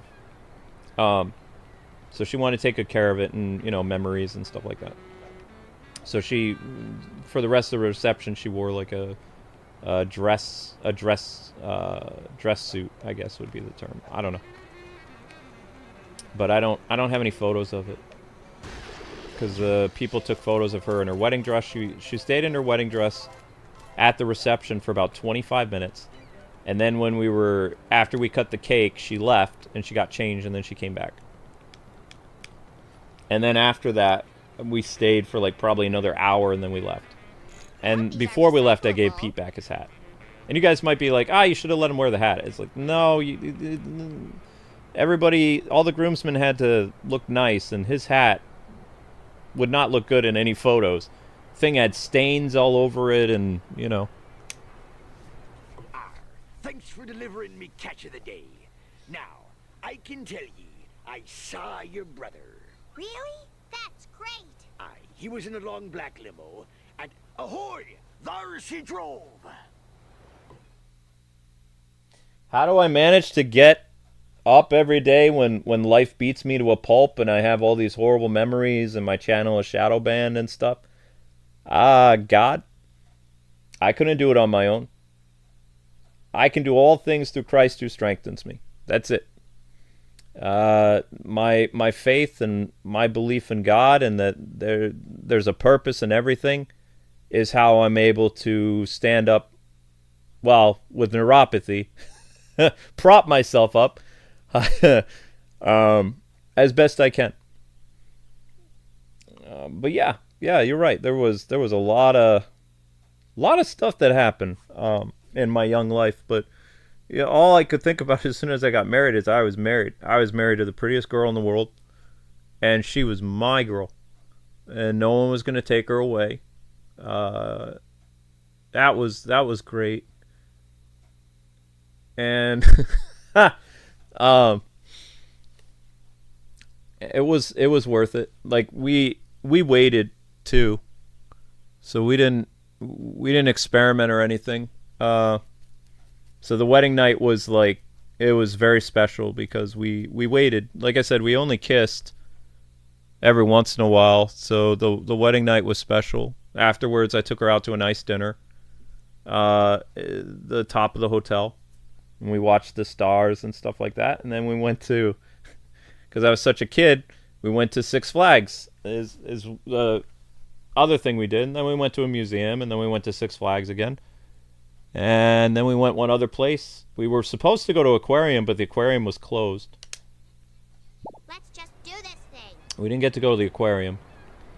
Actually, I didn't get to take my wife to an aquarium until 5 years ago. During the pandemic is when I actually was able to take my wife to an aquarium.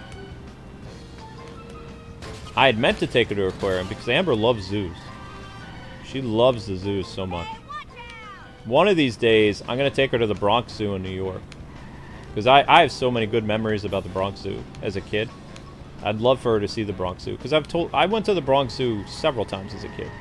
School field trips and just like when I was hanging out in the summers at my grandparents' house. Go up with some friends. Ride the train and we would go to the Bronx Zoo. Sorry. So, you know, I really want to be able to take her to the Bronx Zoo.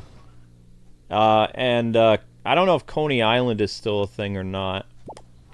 Maybe it is. I don't know. I don't live in New York, so I can't tell you if Coney Island's a thing anymore. It might be. But there's so much that I want to do. I want to take her to Disneyland someday.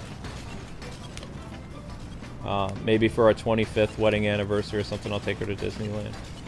I don't know what I'm going to do for my 20th, though, because there's so much pressure, you know? There was so many people saying we weren't going to make 5 years on her side of the family, and now we've made, you know, we're going to make 20, but I'm not very good at planning things. And also, Amber said this before, but you've seen us get into tiffs. She doesn't like it when I spend money. She's a very frugal girl. I need speed. More speed. I used to show up for dates with roses, and when we got engaged, she was like, "Yeah, that stops now." She says, "We're not in the dating phase anymore." And she was like, "How much did those roses cost?" I was like, "I don't know, $15, $20." She says, "That's $15, $20 that you could have saved." I was like, "But it's important to give your girl flowers." And she says, "And you did before we were engaged. Now that we're engaged, I don't need flowers anymore." It's like, "But what about Valentine's Day?" She's like, "Nope." She says, "Because I'll be with my Valentine." I said, "Who?" She's like, "You, dummy." I was like, "Oh." But yeah, she doesn't let me buy her a lot of stuff. That's why last night when she was okay with Watch where you're going. the rice cooker thing for her dad, I was like, okay, cool. I'm supposed to break this guy before he makes it to his destination? Not with this vehicle, I'm not gonna. Sweet. Forward Speed is movement. essential. Drive. Now I'll probably have to go to that. I don't understand. So I'm supposed to outrace you, or I'm supposed to break you? I guess I'm supposed to break him. Destroy the black limo to find Bart. Don't let time run out. Well, shouldn't I use Mr. Plow?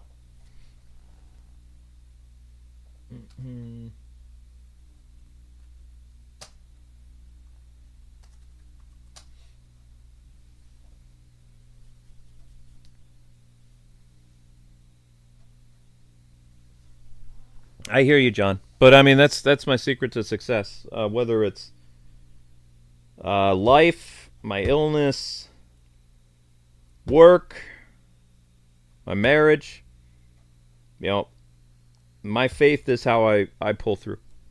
You know, if I didn't have my faith, I don't know.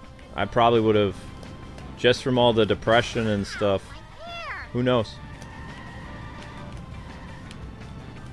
I don't think I would have tried to make an effort with her family again if I didn't have faith, because there's a lot of painful stuff involved. And you know,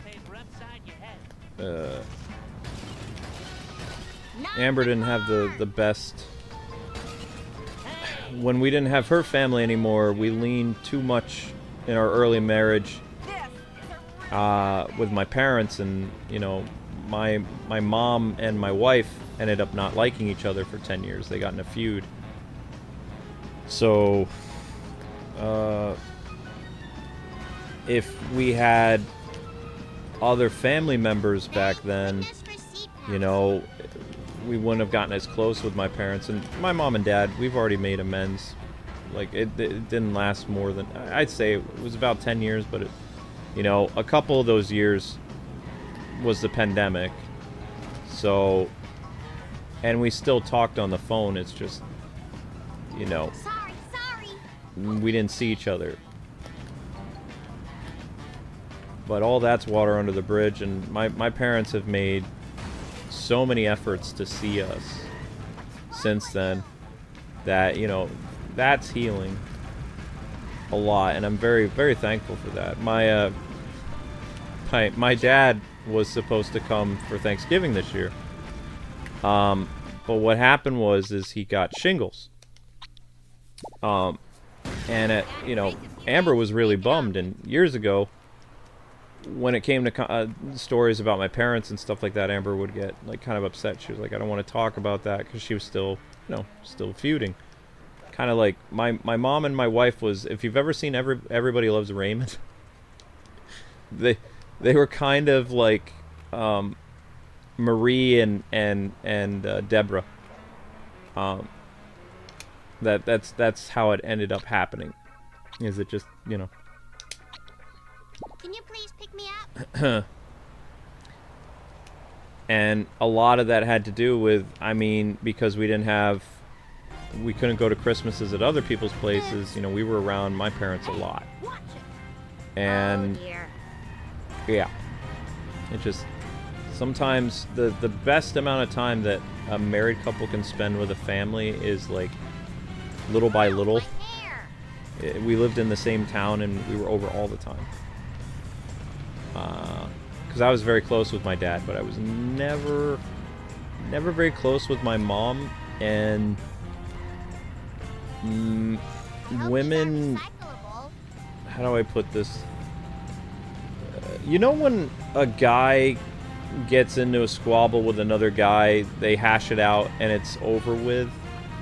Like, even if it's something stupid, like they get it off their chest and they move on and they're back to being like best buds again. When women get into things, they don't let go, and they remember every detail of who started what and what happened, and you know, I can't believe this person and all this other stuff. And I wouldn't play sides, but I never understood why it was such a big deal, or if it was a big deal. And that got me in trouble a lot. And then, you know, a couple years ago, like, so it was like 8-year feud, I think. And 3 of those years was the pandemic. When the pandemic happened, they started to reach out and text each other, and then from texting it was calling each other, and then a little bit, well, no, calling the house and talking to everybody. It was all thanks to my grandma, though. My grandma being around gave a reason for us to visit and things like that. Now, I can tell ye, I saw your brother. Really? That's great. Aye, he was in a long black limo, and ahoy! There's he drove. My dad got shingles this year. Real bad. He's fine now, but he got shingles real bad about 4.5 weeks ago. And he called my wife and he said, "Hey, I'm not gonna be able to come to Thanksgiving. Like, Mom and I can't make it because we don't want to get you kids sick." Right? He calls us kids, by the way. My dad calls us kids. So he got shingles real bad, and he's like, "I know you were looking forward to cooking for us, because when my parents came over the summer this year, my wife made them homemade Chinese food, and everybody loved it. All right, my mom was impressed. My dad was impressed. The food was delicious. It was all homemade. She made lo mein, pork fried rice, and a couple other things. I think we made a vlog of it. I don't remember, but they were here.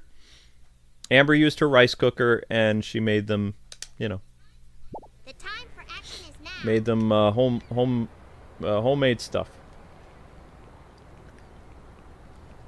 And they loved it. So we invited them to Thanksgiving, which, if you know any of my stories over the years, Thanksgiving is a hellscape with my family, because the Republicans and the Democrats fight each other I hope over those are stupid stuff. recyclable. Politics. It gets really bad. And, you know, everybody feels like they have an obligation to go to Thanksgiving, but Thanksgiving is literally like a war zone.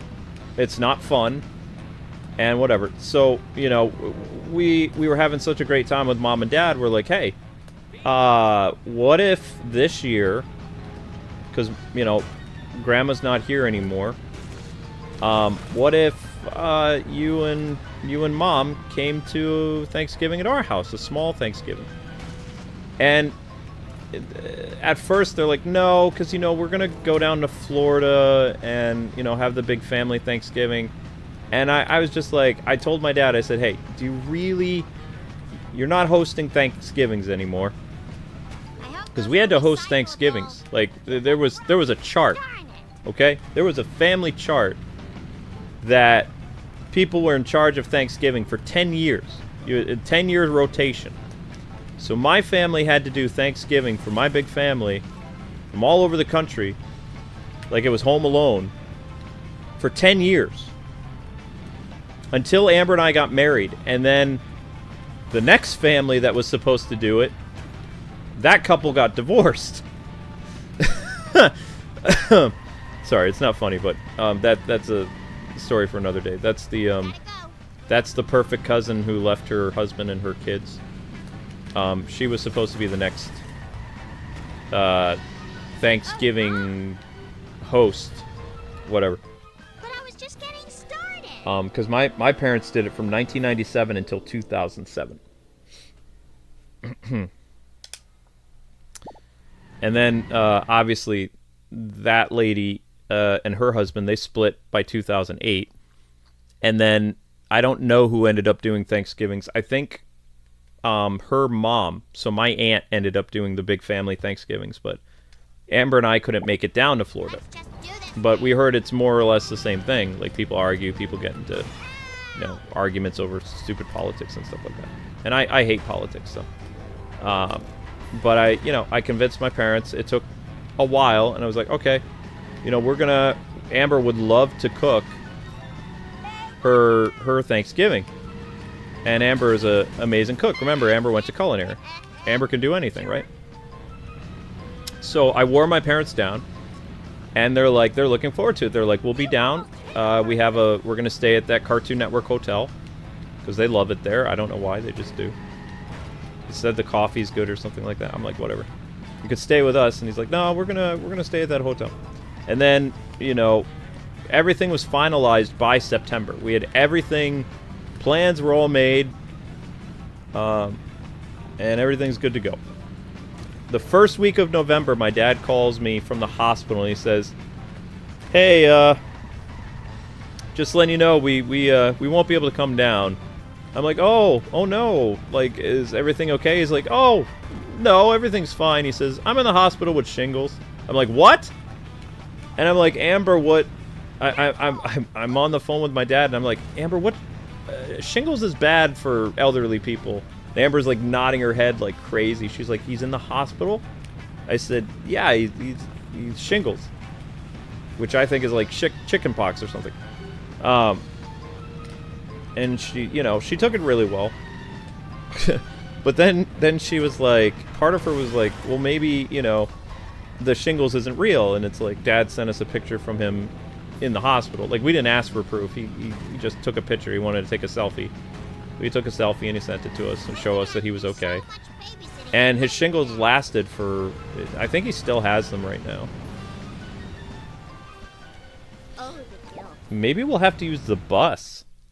I think I might have to use the school bus to beat this guy. I don't think I could do this with the plow. But, you know, she was devastated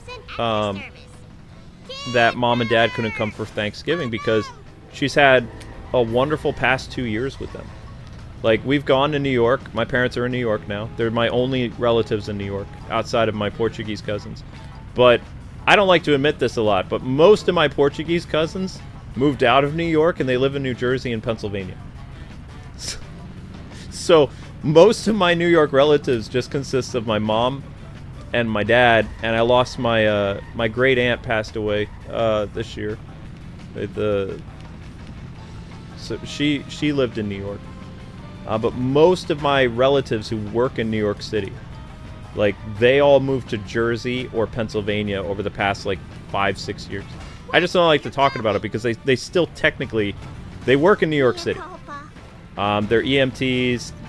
They are police officers. They're cooks, things like that. My cousin owns a restaurant in New Jersey.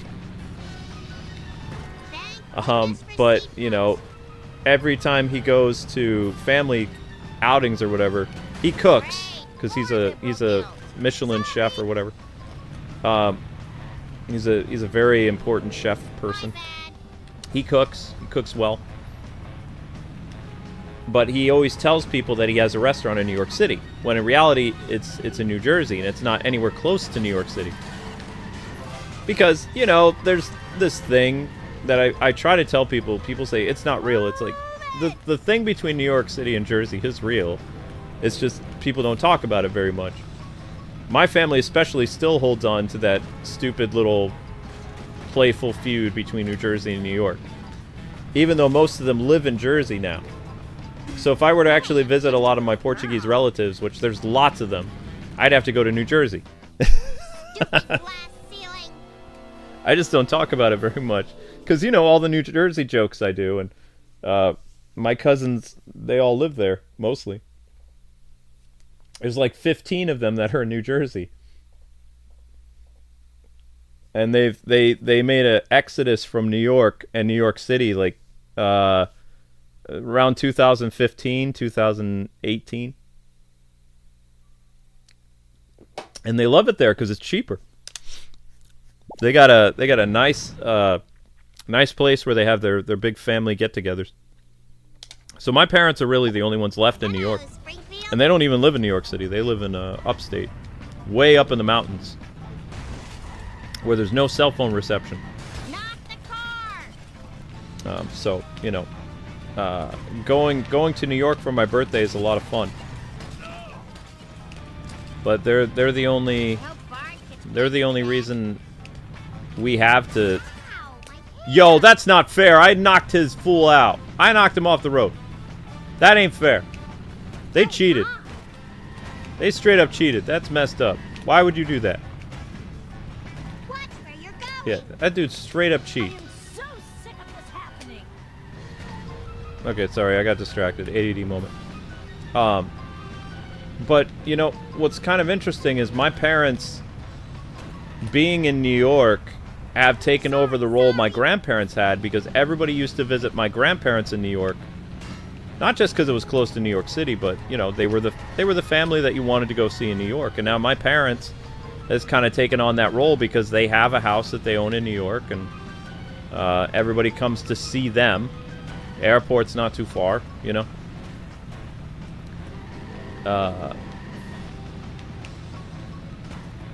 And, you know, hopefully Amber and I have kids in the next couple of years. We'd be going to see Grandma and Grandpa in New York, just like I saw my grandparents in New York when I was a kid. You know, it's kind of come full circle. It's like my parents are essentially doing the same thing that my grandparents did, like having family visit and all this other stuff, like being that nice little elderly couple in New York. Like they kind of taken that role in stride, and you know, it makes me happy. I never really looked forward to my birthday because I get older every year. And I don't like it. I don't look it, but you know, this year was rough. I had that heart attack scare. I had all those things happen. The gray hairs are popping up a little bit. I'm gonna start to look like Hal Jordan soon, like in my temple or whatever. So I've had that going on, and I actually look forward to going to New York for my birthday, even if we're going to a really crummy restaurant, because I get to hang out with my mom and dad. I don't, you know, my birthdays were always just kind of like, gonna live stream, make some super chats, whatever. And it's like, the idea of going down to see them, it's really nice for me. Because, you know, the weather's terrible, by the way. You drive to the upstate New York, in the wintertime, you're going to have to deal with a really messy situation when it comes to snow and black ice and all kinds of stuff. And those really thin guardrails on those mountains. I don't remember if it's the Catskill Mountains or what they are, but they're scary. They live way up in mountain country. But I actually, you know, this would be my 4th birthday that we're planning on going to New York to see my parents for my birthday. But anyway, long story short, so Mom and Dad couldn't come up for Thanksgiving. My wife was bummed because she was like, oh, I wanted to cook and I wanted to hang out and all this other stuff, and they can't come because of shingles. She's like, stupid shingles. My dad was like, hey, so if Thanksgiving's off the table, little pun there, he's like, what about sometime in December your mom and I come and see you guys? So my parents are coming before Christmas to see us. I wonder if I'll get extra credit. And I don't know, it makes my heart feel pretty good, you know, because my parents, we don't have very many relatives that go out of their way to come see us, you know. Like, nobody puts in the effort. My parents are putting the effort, so it feels nice, you know? Oh, God! I destroyed the limo and killed Bart! No murderer ye be. He wasn't in the limo. He got out and he boarded that ship. Can you take me there? Nah, I hate the sea.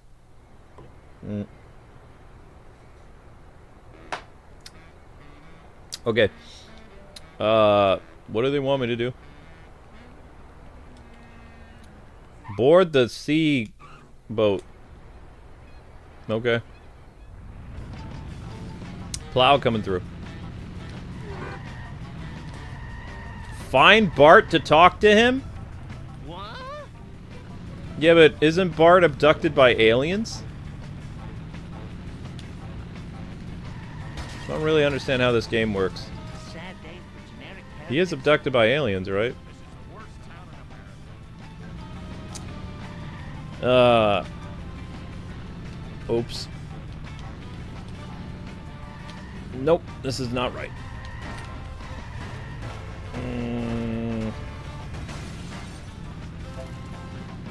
Just a few more. I hope Bart gets blamed for that. Hey! Where is Bart?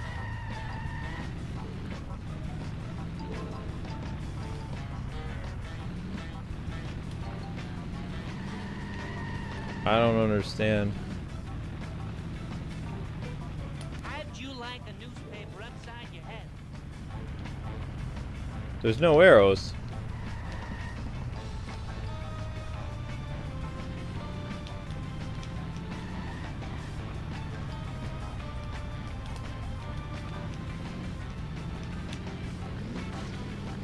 Oh! So much babysitting to pay for that. Whee! Oh, I see now. I go, girl. Look out! You gotta hit that jump just right. Easier said than done.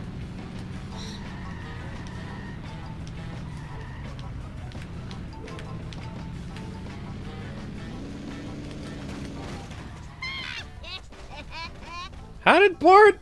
This reminds me of when I was a little girl. Bart! I found you!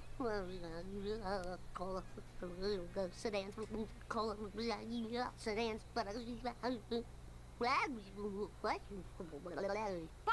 Bart! Snap out of it! Oh, I gotta wake him up. Bart, how old are you? What's your favorite catchphrase? Kiss my grits. It's no use. His brain is even more broken than usual. All I can do is take you home. and get you a diaper. Ha! Oh yeah, I got my mojo working now. Okay. Where was I?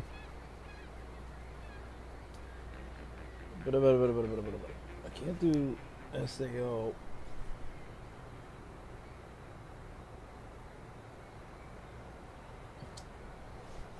Well, I lived near my parents for the first 9 years of my marriage. Wait.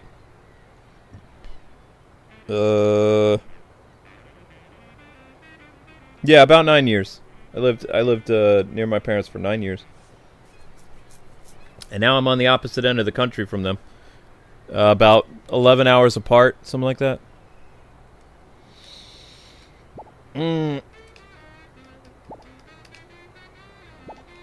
But no, I don't even know how we got to where we were. But the whole video game thing, people have this impression that I was always sitting around playing video games in front of Amber. Amber did not like video games. She hated video game music. And she hated video games. She only played Sega Genesis.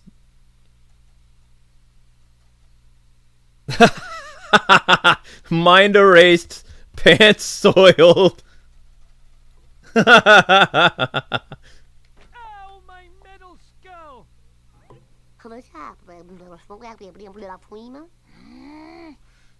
Bart, what's causing your ooga booga talk? My special little guy's noogle has turned to goo-goo. The whole town's gone nuts. Security cameras, mysterious vans, crop circles. There's got to be a connection. Maybe the police know something. For a few donuts more, go find Chief Wiggum. Collect donuts. Everyone better stay out of my way. Oh wow, you actually get to play as Marge. That's crazy. I didn't think you get to play as Marge. Grandpa. It'd be fun to play as Grandpa. I don't think I've ever actually gotten this far. I got really frustrated with the game and stopped playing it. After a certain point. You can play Marge at night. But yeah, a lot of people had this impression that I would be playing games in front of Amber or invite her to my house to play video games.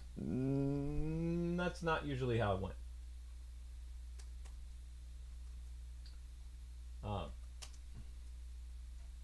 For a few donuts.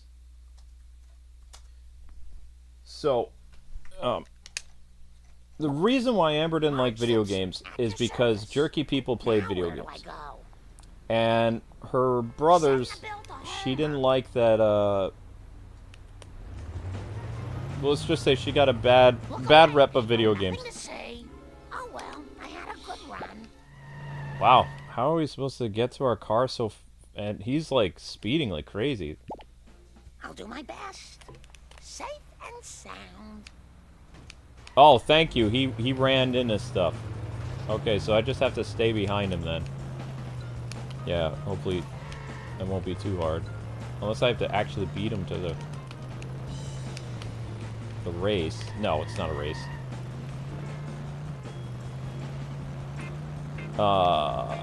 But you know when, I mean, I hope you guys were like this. When your brothers or sisters wanted to play a video game with you, that you would actually be like, hey, you want to play with me? Amber didn't have that with her brothers when her brothers were growing up. They wouldn't let her play video games because she was a girl. So Amber had a deep resentment for video games, and she didn't like gamers because she thought gamers were jerks. It's because of me that I changed Amber's perspective of gamers. Because, you know, I had a game system hooked up, probably GameCube or N64 downstairs. I don't remember. My dad loved playing GoldenEye, so I'm pretty sure we had GoldenEye hooked up downstairs, and my GameCube was in my room. And there was no way Amber would be allowed up in my room. If I asked my parents, hey, can I take my girlfriend up to my room? My parents would have had a heart attack. If I be like, hey, We're gonna go play video games up in my room. My dad would be like, uh-huh. And we're like, no, why don't... he's like, if you want to watch a movie or play games, he says, why don't you hook it up down here at the TV? You know, because they would walk by and they would see us and stuff like that. You know, parent stuff, right? My parents being good parents. Preventing teenage pregnancy, all that other stuff. So, occasionally, I would have a game system hooked up, and I would be, just like I do now. You know how I talk about video games a lot to Amber because it's our job? Well, when we were dating and engaged and stuff like that, she would ask me the things that I was interested in, and that was my opening to be like, this is what I'm doing, this is what I find exciting right now. And she would tell me about a book she was reading or something that was happening with her. She was composing music or whatever, you know? It was a way for us to talk. I would talk about video games, obviously. And every once in a while, she'd be like, well, you were talking about this game. She says, do you have this game? I'd like to see it. And I was like, oh, really? And I was like, okay. Yeah, I have that. So I went upstairs, I got my GameCube, and I hooked it up. And then she'd be like, oh, this looks really interesting. I said, really? I said, you want to play it? And she's like, what? I said, yeah. It's like, I've already, you know, I play this a lot. I said, would you like to try it for yourself? See what all the hype is about. At least I think we used the word hype. I don't remember the slang we had back then. And so, you know, I would give her the controller and she'd play or whatever. We'd play 2-player games every once in a while. And she seemed really happy. She was like, thank you. It's like, so, in a way, I started Amber down her road for recovery with gamers. Because, like, I was just nice to her and I played games with her and I, you know, offered for her to play and things like that. And me being the big dope that I am, when I saw that she had an interest in something, because I didn't... Most of the gifts that I got her involved books and rosin for her violin, flowers on occasion, cute little shoes or whatever. You know, I wasn't the best boyfriend at getting her thing because I didn't know what she liked. I just took a wild guess. I was like, okay. So then when it looked like she liked playing games like Gauntlet, Dark Legacy at the house, and Super Mario Sunshine or whatever, you know, those types of things, I was like, okay, she likes video games. That's easy. I like video games. Now, I should have hit the brakes a little bit, but you know me, I don't have a... I don't read the room very well. So, I went out and I bought her a GameCube, which is like $250 or something like that. Chief Wiggum, I need you to find out what happened to Bart. Could you show me where the crop circle is? There's got to be a clue to curing Bart. Ah, that's cute. I'd love to help, but I got sugar withdrawal real bad. The donut store is closed, and I got a monkey on my back screaming for Cruller. Oh, he's screaming. So, yeah, I bought her a GameCube, and this is when she was in Massachusetts. Because I was in and out of the hospital a lot in 2004, so we didn't really spend a lot of time. The dates of hanging out at my parents' house and playing video games and watching movies, that didn't happen until we were engaged.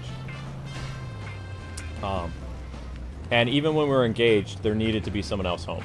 Like, because I had to move in with my parents after the car accident. Obviously. Like, I didn't have a job anymore. But, I had I was working at the game store and doing some other stuff. But I was living with my parents after my accident. So, one day... I was like, you know, I have a gift for you, like, before, and her roommate was at her apartment, so I was like, you know, you mind if I come in? And the roommate's like, I'm here and I'm in the shower, and I said, I'll try not to, I was just being a weirdo. I basically responded, I'll try not to give her kids while you're in there, or something like that. Amber was like, Luke, and she, like, you know, gave me like this weird look, like, what? It was like, never mind. There was somebody there. So, I'm like, okay. I was like, I have a gift for you. I'm going to go get it for you. It's in the car. And she's like, what? What do you have? Is it a new pair of shoes? Because, honey, I don't have any room for shoes. It's like, no, it's not shoes. I said, this is something that you'll really like.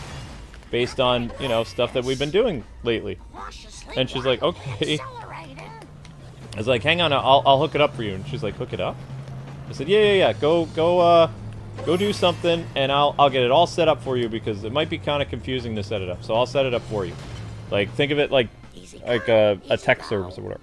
So I got her a brand new silver GameCube that came with a Pokemon game. I don't remember what Pokemon game. Kirby's Air Ride and the Super Mario Sunshine game that she liked playing. And I thought it was going to be a big splash. I thought it was going to be a big hit. Like, you know. She was flattered, but, and there is a but, she asked about the cost. And then she asked about, like, what made you under the impression that I wanted you to buy this expensive game system for me. And I was just like, oh, it's not expensive. It was only $250. And her face went as white as a ghost. And she's like, you spent how much? I was like, I mean, I was like, uh-oh. And she's like, yeah, uh-oh, indeed. And I was like, well, I mean, she says, do you have the receipt? It says, no. And she's like, well, why don't you have the receipt? I said, because I thought this was a shoe-in. I thought that, you know, you would, you'd be really happy because you've been doing all this other stuff. And I thought, you know, you could play at home and get better at stuff so you don't feel sad. You know, because anybody can get better with practice. So I figured, you know, it'd be fine to get her a game console. She was not happy. That's the lightest way to say it. Chief Wiggum, I need you to find out what happened to Bart. Could you show me where the crop circle is? There's got to be a clue to curing Bart. Ah, that's cute. I'd love to help, but I got sugar withdrawal real bad. The donut store is closed, and I got a monkey on my back screaming for Cruller. Oh, he's screaming. No, it wasn't a Christmas present. No, it was a, I just randomly gave her a gift. And I didn't learn my lesson. So, for Christmas that year, I gave her the brand new Nintendo 3DS teal thing. And in my defense, she loved the Nintendo DS thing more because she could take it with her at work. This is back when Amber worked in she worked in a law firm, or like a not a law firm, a lawyer. Wait, law insurance. I forget. She had a nice job. So she took the Nintendogs with her, and what she liked about the Nintendogs was she had the virtual dog, because she missed her dog. Like when she moved out of her house, she didn't have her dog Cody anymore. So the Nintendogs thing made her really happy because she liked playing that thing, and also she loved playing Brain Age. I don't know if anybody remembers Brain Age, but Brain Age was a thing. So the Nintendo DS was a much bigger draw for her that she liked a lot. And she had her GameCube. I think she played it every once in a while. I don't know, though. I set it up for her. I saw her roommate play it a couple times, because I did pick Amber up for dates and stuff at her apartment in Boston. She had this very nice... she was renting... a family on the outskirts of Boston made a... what do you call it? They had a farmhouse, and they lived downstairs, and then they turned the upstairs into an apartment. So it looked like a two-family house, but it was actually an apartment. So she rented the apartment thing with Everyone better I don't remember how she found the roommate. I think the roommate was living there first, and she was having problems covering the rent, and then she asked Amber to move in. Because Amber left Illinois and drove all the way to Boston to be with me by herself. That's another story. I'll let her tell that story. That's a pretty harrowing story. She had a lot of emotions with that. But Marge Simpson at your service. she moved in with this lady, and she ended up covering most of the rent because the lady lost her job, and Amber's nice job was able to pay for it fine. But yeah, I got chewed out for the whole GameCube thing. But somebody was like, save that stuff for Christmas. I didn't get her video games for Christmas. No. I got her jewelry and shoes and coats and That's gonna cost me. practical things. Like, Boston is very cold in the winter. So I got her gloves, and I got her boots one year. Got her a shawl, books. Got her a lot of. She loved Charles Dickens, so I got her like hardcover Charles Dickens editions and Jules Verne and things like that. She loved that kind of stuff. And in her stocking, I might put a Nintendo DS game, because I knew she would actually play her Nintendo DS. So for the family stocking stuffers, I would put a Nintendo DS game in her stocking. But her gaming journey started small, because she had a resentment for gamers and things like that. Chief Wiggum, I need you to find out what happened to Bart. Could you show me where the crop circle is? There's got to be a clue to curing Bart. Ah, that's cute. I'd love to help, but I got sugar withdrawal real bad. The donut store is closed, and I got a monkey on my back screaming for Crawler. Oh, he's screaming. The only time I think Amber was okay with, I need some road rage. what do you call it? The only time she was really okay with video games being on around her, because even when she played games, I always found this kind of weird, because you need to have video game music to enjoy video games, right? She would put video games on, but she would turn off the music, which to me was weird. But having the music on was a trigger for her. It made her upset. Brought up, things from the past that she didn't like. I was like, okay. So, whoops. Drop the donuts. This is a really bad day. Right, 4 of 10. Not doing very well with this. Hey! Marge, donut basher. Ah, I thought I was going to get him that time. Oh my, Hey, why didn't you drop the donut? now I wish I had insurance. Whoops. There we go. You have to hit it dead center, it looks like. My bad. Drive to what? I'll never make it.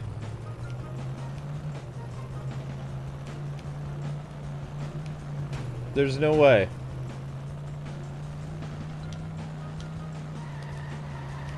Even going full speed, there's no way I'm gonna make it. But yeah, until I don't remember when, but eventually she started putting music on her game system. But when we were first married, we didn't have anything. Like, we had a small 15-inch television CRT, and we had my GameCube, PS2, hooked up to the small TV, and we had a loft bed. Underneath the loft was our couch, and the TV was right near the loft bed, like very close to it. So you would watch TV downstairs. Oh no.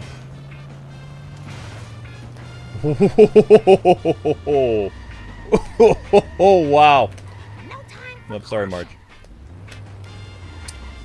And let's see. I'm trying to think what game I played. I came home with a new game, and she saw that it was used, so she didn't give me a hard time because we didn't have cable, so we were saving money. And I played Samurai Jack. The Samurai Jack game on GameCube. And she watched for a while, and then she said she was going to bed. And she climbed the ladder and she went to bed, like in the loft area. And then I think she asked me to turn down the music, but back then there used to be headphone jacks on TV, so I'd just plug in my headphone jack and listen to the game that way. But I was still a gamer when we got married. I just she didn't always like, because we were in a small studio apartment, she didn't like the game music on all the time. And when I did my my write-ups as a game journalist, I would listen to game music. And when she came home from work, because we had 2 cars, we were in a studio apartment with 2 cars. She'd get back from Boston and she'd be exhausted from her job, like as a assistant or whatever. And I was still doing my write-ups or whatever. So when she came home, out of a courtesy, I would put on my headphones so she didn't have to hear the music, because she didn't she didn't like it. Because when I write, I need to listen to music. And you know, that's what our early marriage was mostly. So I played in 2006 a bunch of games in front of her. She did stay, and she watched most of Twilight Princess on Wii. And she was the one who taught my grandma and other people how to play Wii Sports. So, you know, it took like from 2004 until 2006 to make Amber like a casual gamer. And then when we started the YouTube channel, she'd already done so many games, like by that point, that she played with me. Like one of the first games that she ever beat with me was Lego Star Wars on Wii or GameCube. So she did the 2-player thing. And then, you know, eventually it turned into KwingsLetsPlays, though. Just like doing couch plays where we just sat here and talked when we played games. We just brought that to the internet. And the internet had never seen a couple like that before. So, you know, that's just how we are. And it worked for a very, very long time. The funny thing is, if we weren't shadow banned, it would have worked even better all these years later, because, you know, we hear the questions that we get the most is, how are you guys the way you are? And it's like, this is just how we are. You know, we've been through a lot, and when we play video games, it's just how we communicate. It's how we talk. That's why our conversations get weird sometimes, is because we kind of forget that we're live. That's the joy of live streaming, is you don't know if you're live, or if you do something so long, you forget you're live. You know, it's a very comfortable environment, like the streaming thing. So that's why sometimes we bicker a little bit, or we get into weird discussions. It's because it just feels like we're sitting on our couch playing a game together, and that's how Amber and I used to talk a lot, especially in our early marriage. She'd come home and she'd be like, this is the day that I had, and you'd be like, okay, cool, yeah, I'm just doing Dynasty Warriors, so whatever. You know, it's not a distraction for me. Or I'm playing Tales of Symphonia, you know, whatever. Boy, for a busybody housewife, you sure get results. That crop circle's at Cletus's shack. Now, if you'll excuse me, I have a truck full of donuts to eat. I'm gonna need a lot of coffee. I won? I'm sorry. Marge is jumping up and down. I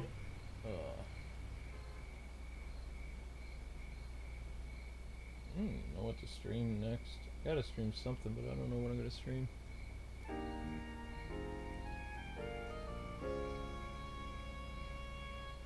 When we played Lego, oh yeah, Lego Star Wars 3, The Clone Wars, I remember that.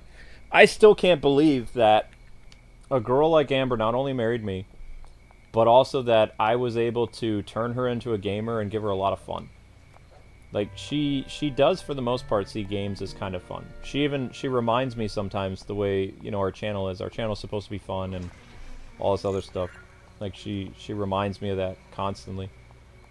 Because, yeah, it is a job, but also, you know, it's important to have fun at it.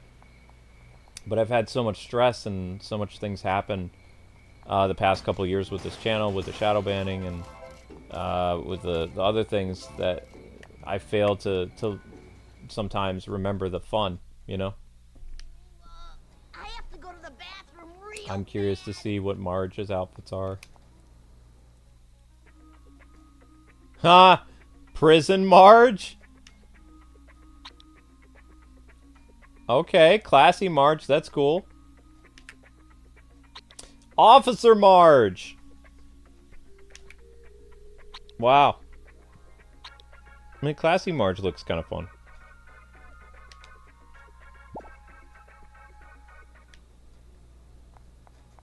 Classy Marge! Hello, Millhouse. Alright. How does Amber feel about M-rated games? Honestly, she doesn't like them. She doesn't like them, and she didn't want them to be on the channel. Amber felt really hurt by the whole COPPA thing because she didn't want the channel to go that route.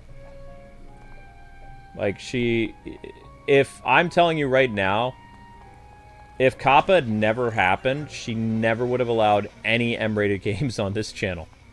Even M-rated games that are over like 20 or 30 years old, she never would have allowed it. Like, Amber was very, very strict with the content that was on this channel. I've always been kind of lax, but Amber was super strict, and, you know, I respected my wife, and I was like, okay. But we got into a discussion in, I think it was 2019, 2019, and I was like, look, we've got the FTC crawling up our butt. We have this threat of like $40,000 per violation hanging over our heads. We have to find a way to survive this. And I said, playing an M-rated game, you know, is not that big a deal in the grand scheme of things. And I said, I'm going to start slow with Devil May Cry. And she's like, oh, I liked watching you play that game. It's like, right, but I, you know, because there are certain M-rated games that she likes. Because she appreciates that they're, you know, the storytelling is a bit more mature and more geared towards stuff. But at the same time, she doesn't like the blood. She doesn't like the nudity. She doesn't like that stuff. If it's too R-rated, she doesn't like it. Although, if it's a R-rated game that is from a point in time in history, like Rome or Assassin's Creed, samurai games, like Amber loves the Tenchu series. She watched me play that when I did the write-up for Tenchu Wrath of Heaven. And I was playing and making footage and stuff. Like, she liked watching that. That was our second apartment. Our second apartment had more room. It was a studio, but, like, the bed was on the other side of the room. And it was away from the TV and stuff like that. And I was over by... my laptop was on the... this is a small Boston apartment, by the way. So, my laptop was on a breakfast nook, because we didn't have a kitchen table. We had a breakfast nook kitchenette. So the sink, the stove, the fridge on one side of the wall, and then the other side of the wall was the counter / breakfast nook. And then there were two stools on the other side. I had my laptop plugged in where I did all my write-ups and everything like that. And the TV was right near the breakfast nook, and we had a couch. It was a pretty big-sized room, though. It would be like the studio apartment. It would be like this room where I am now in the living room to the kitchen. That's how big the studio apartment was. It was pretty big. And then the door, we had two doors. One door led into the apartment, and then the other door led to the garage. So it was a studio with a garage. No slidey door, not a lot of windows, very small bath with a very, very small bathtub. Actually, I don't think we had a bathtub. I think we just had a shower. I don't remember. But I used to do most of my write-ups in the second apartment on a kitchenette breakfast nook table. And I'd had the TV there, and I would play the games and stuff on the couch, and Amber would come home from work, and she would be like, okay, I like this. I thought you don't like blood and stuff. I just like, you know, I destroyed this guy. And she's like, well, you know, it's in the context of history, though, so it's like, but I mean, this is historical fiction. It's Assassin's Creed. She's like, but I like Assassin's Creed. I like the story. I said, like, I don't understand you, babe. You like Rambo, but you don't like the Mortal Kombat games. I said, you like Rambo. Like, that Rambo. And she's like, well, I mean, it's violence for a purpose. It's like, but it's still violence. And I don't like the Rambo movies because they're too gory. You love the Rambo movies. And she does. She loves the Rambo movies. She went to go see, as soon as Sly made the most recent Rambo movie, she was first in line to see it. I'm like, you gotta be kidding me. Having 3 kids She's like, no. really slows you down. I'm gonna go see the Rambo movie. It's like, but what about your stance on R-rated movies and violence? And you're like, well, they drew First Blood. And I'm just like, you're quoting the movie now. I said, I don't know where you stand on a lot of this stuff. You tell me one thing, and then you're going to the Rambo movie. That's the kind of person Amber is, though. Like, if it has... In her mind, if something is violent, but there's a context to it, like Assassin's Creed being historical fiction, or Tenchu, or Total War, Rome, something like that, you know, she's totally okay with it. Ninja Gaiden, she never had a problem with me playing Ninja Gaiden. When I played Mad World, she had a problem. When I played Dante's Inferno, she had a problem. So, I mean, you know, some M-rated games she's okay with, and some M-rated games she's not okay with. I don't know what to tell you. I mean, I see, like, if a game's M-rated, it's M-rated because of the content. And if she has a problem with a certain game because of its content, I guess you can judge a game based on what it has, as opposed to just, like, you know, lambasting the whole genre of M-rated games. But to me, it was always kind of funny, like, she's okay with this, and she's okay with this movie, but she's not okay with this game, which is similar. But I mostly played T-rated games in front of her. She watched me play through all of Prince of Persia: The Sands of Time, and I did a write-up for that. Well, actually, no. She didn't get to see all of it. She saw a lot of it. Like, we were dating, and I was doing a write-up, or I was engaged, and I was writing for a website about Prince of Persia: Sands of Time. Excuse me? I don't care if you is from New York. You ain't taking pictures of our decrepitude for no magazine, no way. No, Cletus, it's me, Marge. Marge.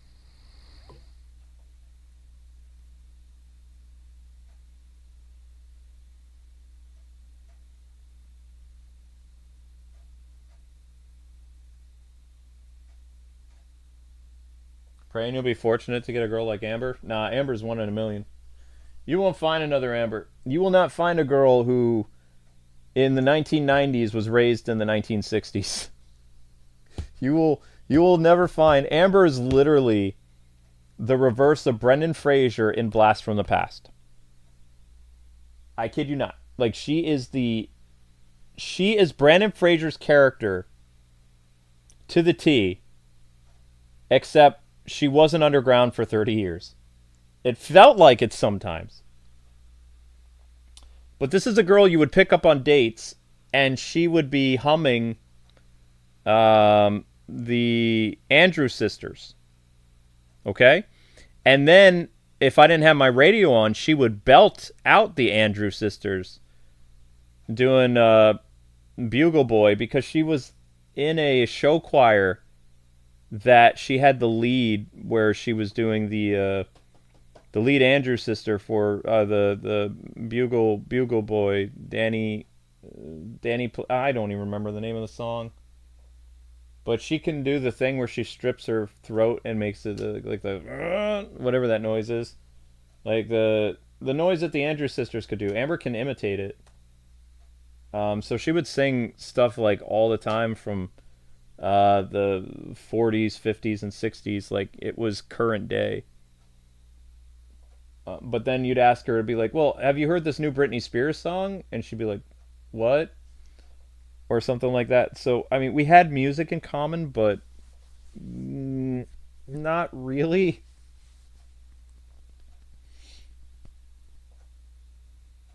Uh,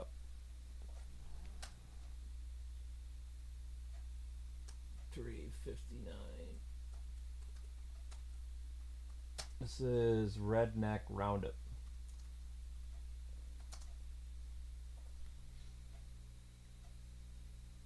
Women way back then were just, you know, I mean, that's the only thing I'm thankful to her parents, is because they kept her away from.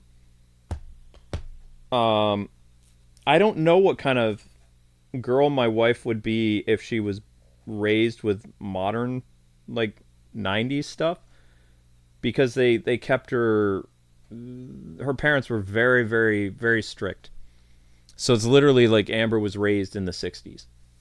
Like, she's very... There's no other girl I've ever met that's like Amber. Like, but you have to remember, for me, as someone who's not as... I don't even know how to explain it.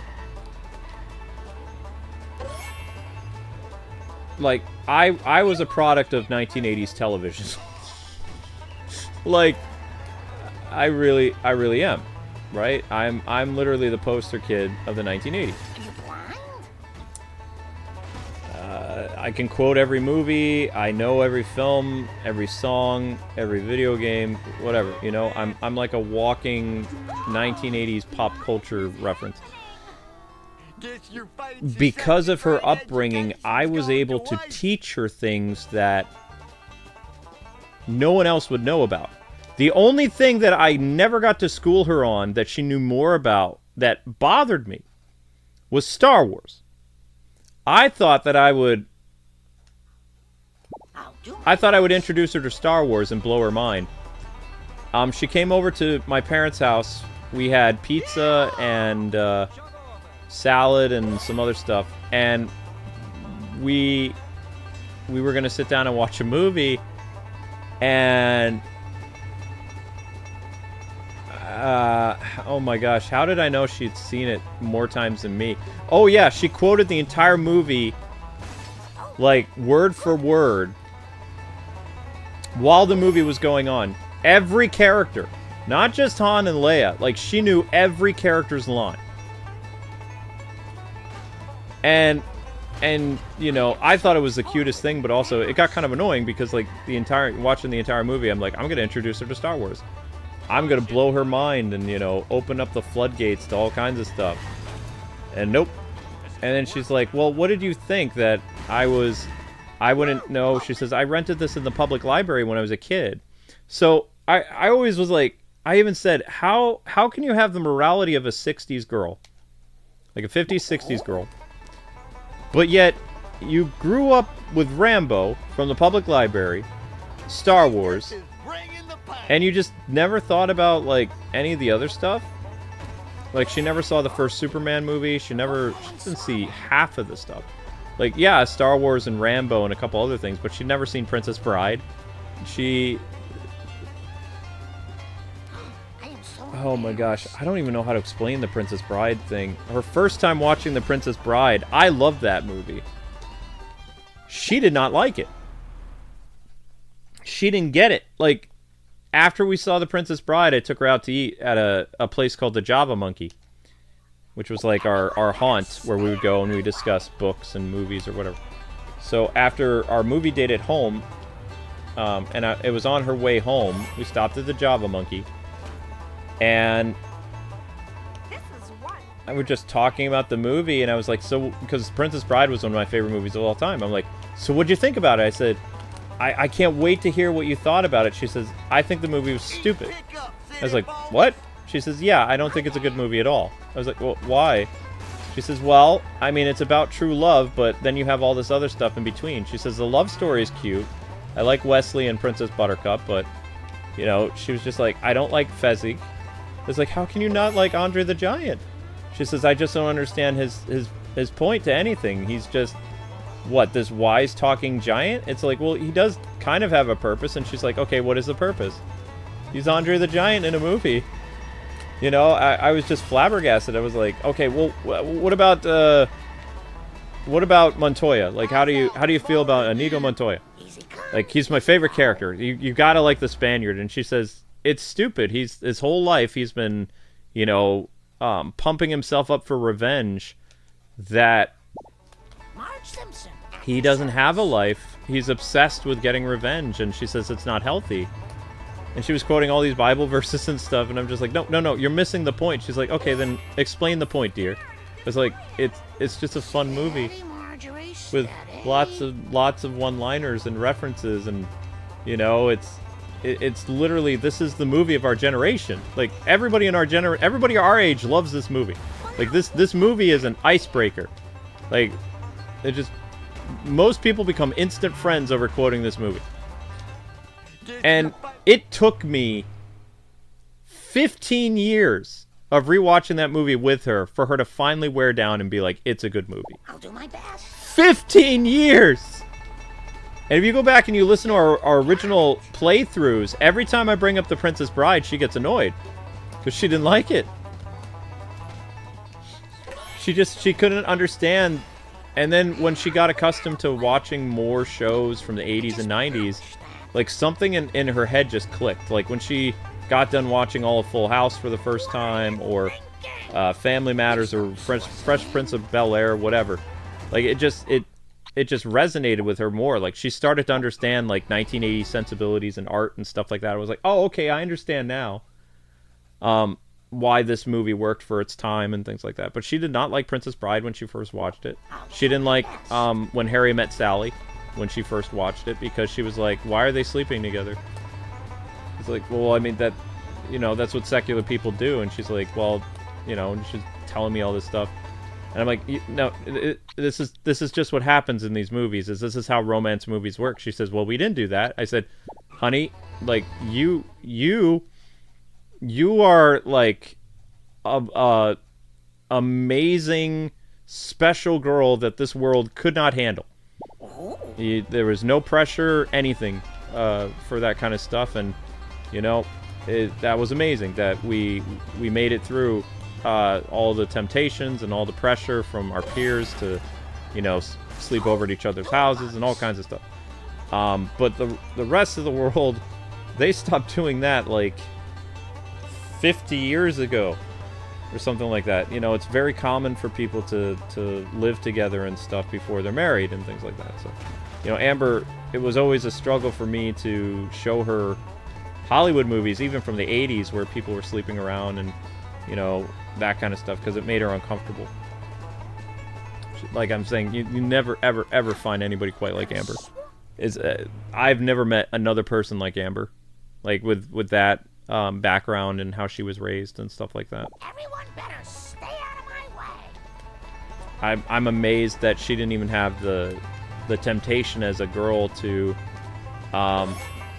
look up things at a public computer, like pop culture things that she didn't know about. She didn't care. She just, you know, her parents expected her to study and hit the books and all this other stuff, so she wasn't really allowed to have fun. So if they didn't have it at the public library and it didn't look interesting to her, like most of the movies she rented from the public library didn't have box art. They just had words on it. So if she wanted a movie or whatever, they were movies that were dropped off for the public library, and it wasn't like going to a rental store where they had pictures. Remember, I hung out at that library that she went to too. Sensible shoe to the metal.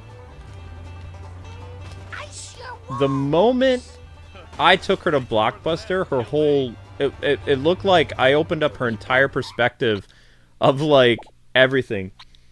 She was like, we can rent all these movies for how much? I said, I think it's $5 for 5. She's like, what? Yeah, $5 for 5 movies. And she's like, any of these movies.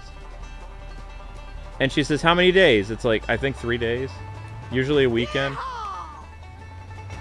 Something like that. So she was flabbergasted by all that stuff. There was one point in our relationship where I thought Amber was a robot. Like, I thought she was an alien from space or something. Because I was like, there's no way. There's no way that a girl this attractive, this cute, and this funny doesn't know anything about 1980s or 90s pop culture. Being 20 years old. It's impossible. Like, she has to be, you know, I have to be punked right now. Because there's no way, because she's only a little bit younger than I am. And I grew up with all this stuff, and I was aware of all this stuff. How is she not? Like, it didn't make any sense to me. I thought that she was pulling, like, a practical joke on me for the longest time, but it's true. She still doesn't know a lot about 80s and 90s pop culture. She has the unique opportunity, guys and gals, to watch shows that were mega hits all those years ago, right? For the very first time, and see if those shows really are as great as people remember them, because she's watching them for the first time. She just got done watching Seinfeld, and she said it was, like, brilliant. Like, it took her, like, 4 years, but she finally finished all of Seinfeld. And she thinks it's a great show. Her favorite show is still Frasier, but she really likes Seinfeld. Oops. No! I swear I used to be a better runner. Oh well. Kryptonian? Yeah, one sec. I'll be right back. She is really fun to talk about, though. Like, my wife is just... She's special.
Okay, I have an adult story for you guys.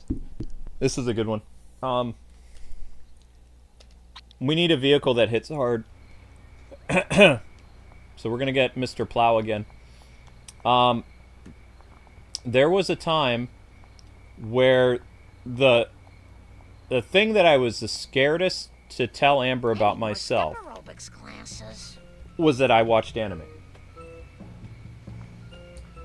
Amber had a very conservative Christian view that all anime was porn. Just let me catch my breath. And that wasn't true. That's a misconception. Like, there are movie categories for, like, rated R and NC-17 and things like that, and PG and PG-13. There are genres in anime that are not safe for work. And then there's anime that's okay to watch. Like, it doesn't have... Might have an occasional fan service, but it's not like... You know, it's not what people think it is. So, I thought that would be the thing that broke the camel's back and we wouldn't get married. And one day, Amber came over out of the blue. She didn't tell me she was coming. She was hanging out with my mom that day. And I just had... I wasn't going to see Amber until... I don't remember what day it was. I think the weekend, and I just had a big box come. Oh wait, no. We didn't have deliveries back then. I came back from Sam Goody. It was either Sam Goody or Suncoast, and I had a bag filled with anime. And I was like, "Hey mom, I'm gonna be upstairs for a bit watching, you know, some of my like videos, and then I'm gonna go see what Dad's up to, and then I gotta work tonight at the radio station or whatever, you know." So I go upstairs, and I'm washing my hands or whatever, and I have my bag of anime sitting on my bed, and Amber was there. You know, she thought that I, you know, she thought that I saw her sitting at the coffee table with my mom, like, talking or whatever, because I heard my mom talking to somebody, but I didn't realize it was Amber. Are you blind? And there's Amber in my room, and she's going through my anime bag that I just got. And she has this look on her face, because, like, one of the animes had, like, it was a Slayers anime. And there was another one. There was I think I had a Gundam anime, and I had like I'm trying to remember what the other one was. I think it was Outlaw Star or something. I was basically getting the anime that was on Toonami.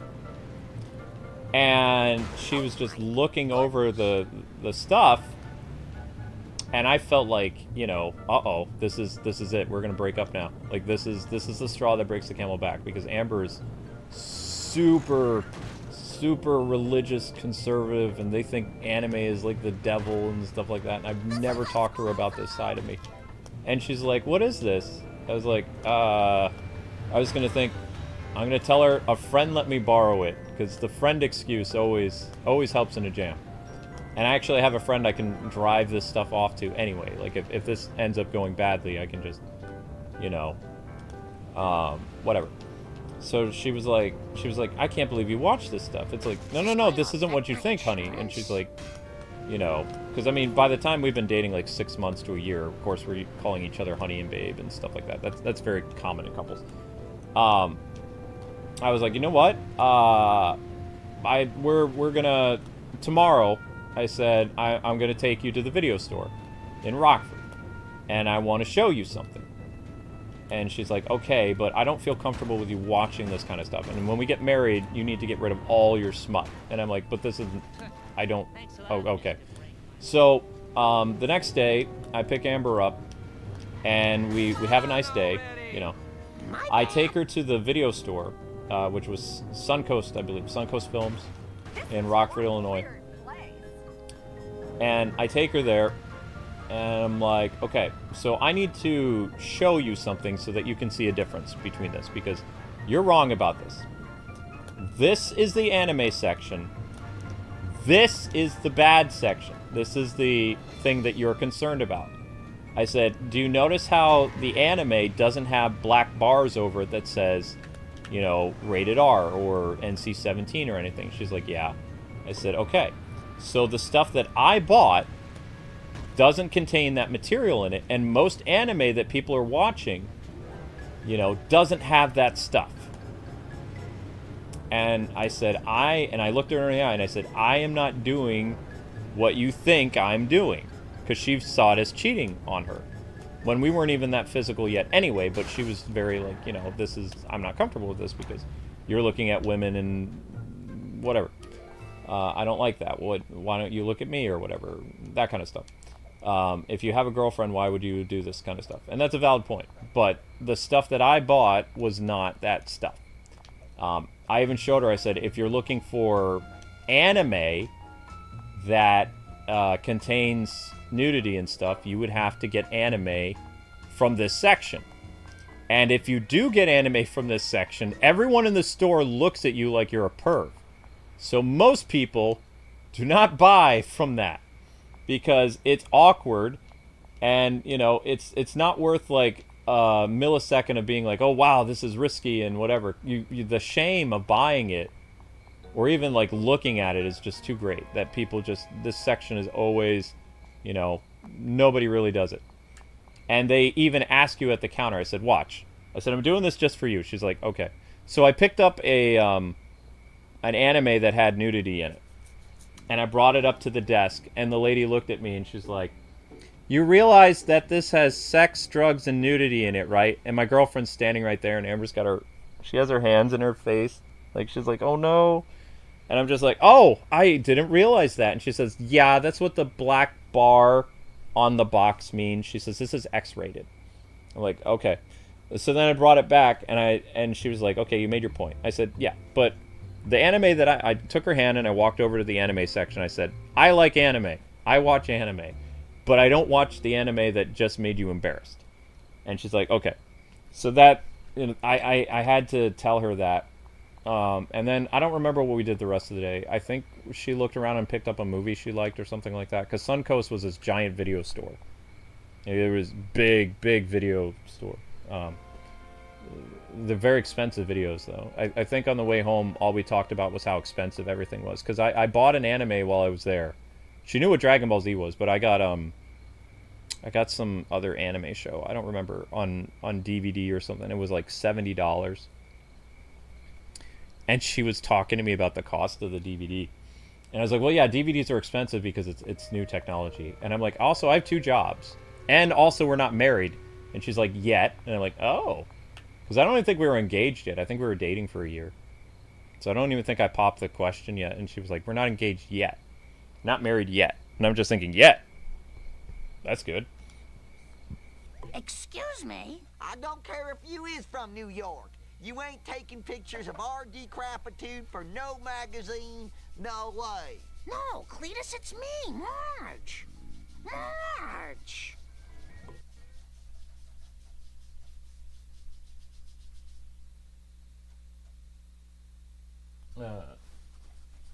Yeah, but that's how that happened. So, because I was worried that, because my mom didn't like me watching anime, and I didn't want my girlfriend to think anything weird. So I had to nip that in the bud right away. And she might have, I was actually worried she was going to break up with me right then and there, because I believe she was going to the public library to go on the internet the next day, so she was probably going to look up all this stuff about anime, because there are categories, just like there's categories in America.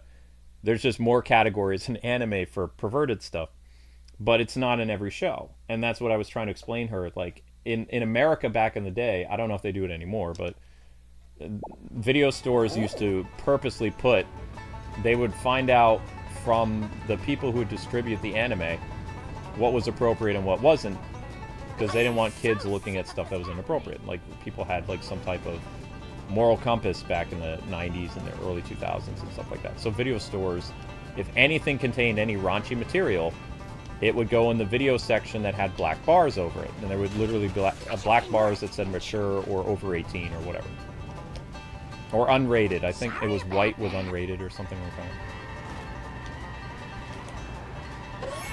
Crap. So there's that. Maybe this car is just too slow. But anime was a big part of my, like, gaming was a big thing for me, and anime was also my source of entertainment. So I wanted my girlfriend to know, you know, one, I'm not a creeper, I'm not doing this stuff, and, you know, get that out of the way, as well as, like, maybe get her to, just like I was doing with gaming, like, not all gaming, because she was told everything was the devil. Movies are the devil, video games are the devil, anime is the devil, certain foods are the devil, whatever. You know, I had a very uphill battle with trying to be reasonable with her, because well, I mean, I don't want to get into her family anymore, but, like, I was a Congregationalist. I was not, like, you know, super conservative Christian. Like, my dad was a minister as part of the 4 C's, which is a congregational denomination or whatever. So it's not like United, what do they call them? there's some really, like, far left sects of Christianity where they don't even teach God and stuff. Just happy-go feelings or whatever. Like, we preach the Bible and stuff like that. It's just, like, we're not, like, King James or death type thing. You know? And she came from a very, like, strong Methodist background. So, you know, certain things I had to, you know, walk on eggshells because I didn't want to upset her because, you know, when you date another religious person, you have to be careful of certain interpretations of scripture and stuff like that, because that can lead to fights, that can lead to arguments. Ooh, I hope I don't have to pay for that. It's like, no, I always thought it was this, or it's like arguing over scripture sometimes is like arguing over your favorite, like, aspect of a show or something like that, and how it's interpreted, or, you know, when fans make up stuff or think of it a certain way or whatever. It's kind of like that. It's like biblical discussions and theology is a lot like game theories and Z-Link, like, shipping and, you know, all kinds of stuff. Like, people get into very heated discussions. I'll do my and it might seem silly to you, but it's very important to them, type of thing. Like, everybody has their type of niche or whatever that they do. So, you know, I was very, very careful with certain things with Amber because, you know, I didn't want to rock the boat because there was already things that we didn't agree with everything.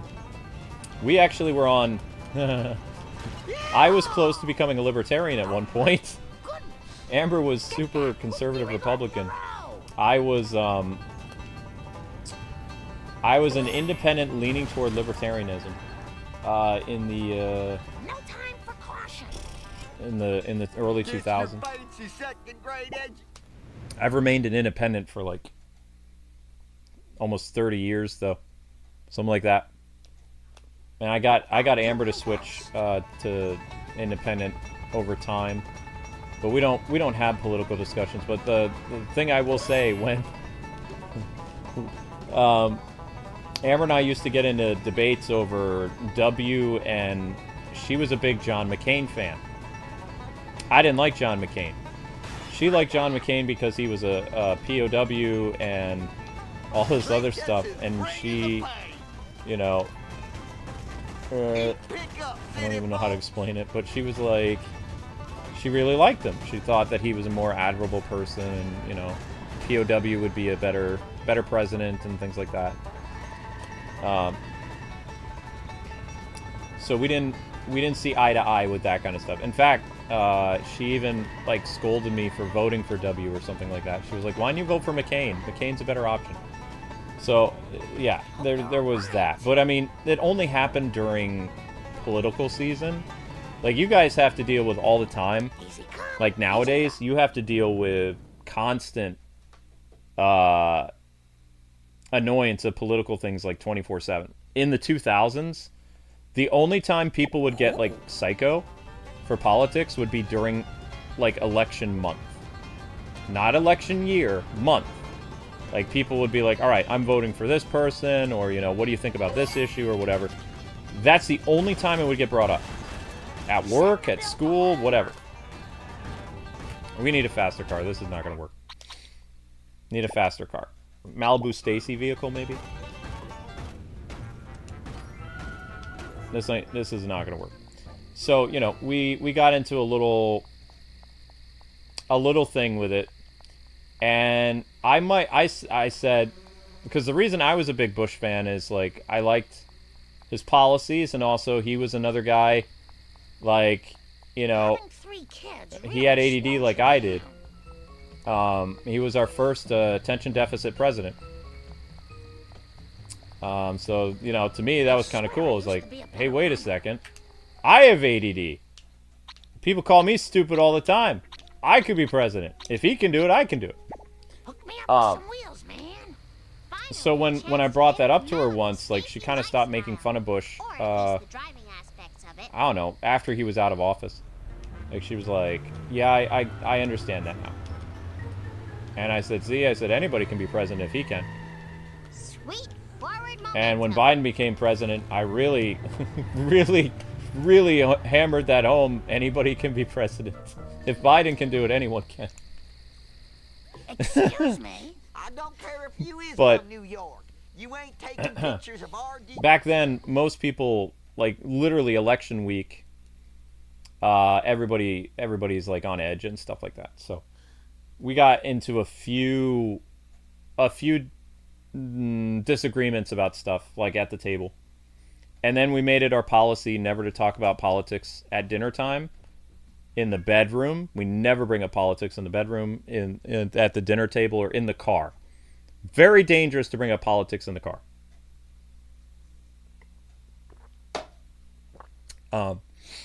So, those are my 3 rules Time for action is now. for my marriage. Stay out of my way. Politics are not allowed in the bedroom, not allowed at the dinner table, not allowed in the car. Sorry. You want to talk about them in the bathroom? Well, I mean, that's where crap happens, so...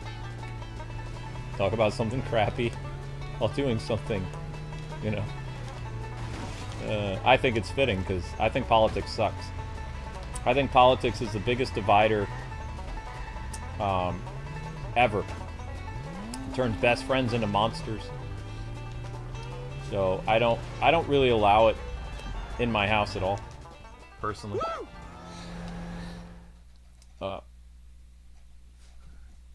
But yeah, that was funny. Like, I don't even remember how the conversation happened, to be honest. Like, it was the week of the election, and she was talking about something about McCain, and I was talking about something about Bush or something. And neither one of us had, like, any pins or anything. Like, it was back before people started wearing merchandise of their political candidate, which I think is just really weird. That is a I think that gets a little borderline crazy when literally you're wearing, like, full-blown t-shirts and foam fingers and flags with a person's name on it. I think that's disturbing. Not very good at this. I don't think anybody should do that. Because, you know, then there's no difference about me assuming that you're, like, some type of sports fan, because what's the difference between you and a sports maniac when you're doing the same thing that a sports person does? You know, you're rooting for your candidate the way that they root for their sports team, and you get angry and you get violent and you get very, you know, agitated or whatever, and you know all the stats of the team that's playing and all their policies and things like that. It's no different than, like, a sports fanatic. You're just not a sports fanatic, you're a political Not fanatic. very good at this. And you are. It's like you're obsessed with it. time to move. And the funny thing is, a lot of people can't see that, but it's true. Aw, crud. Ow! Nice girls, finish fast. Get it, get it, get it, get it, get it. Alright, we're doing a little bit better here. All for Lisa. Ooh! I don't have any pockets. No. Where'd he go? Where'd he go? Where'd he go? Where'd he go? Out of my way, small child. No. Why have they not discontinued it? Why did I say that? Idea. Smell you like Why? Yankee?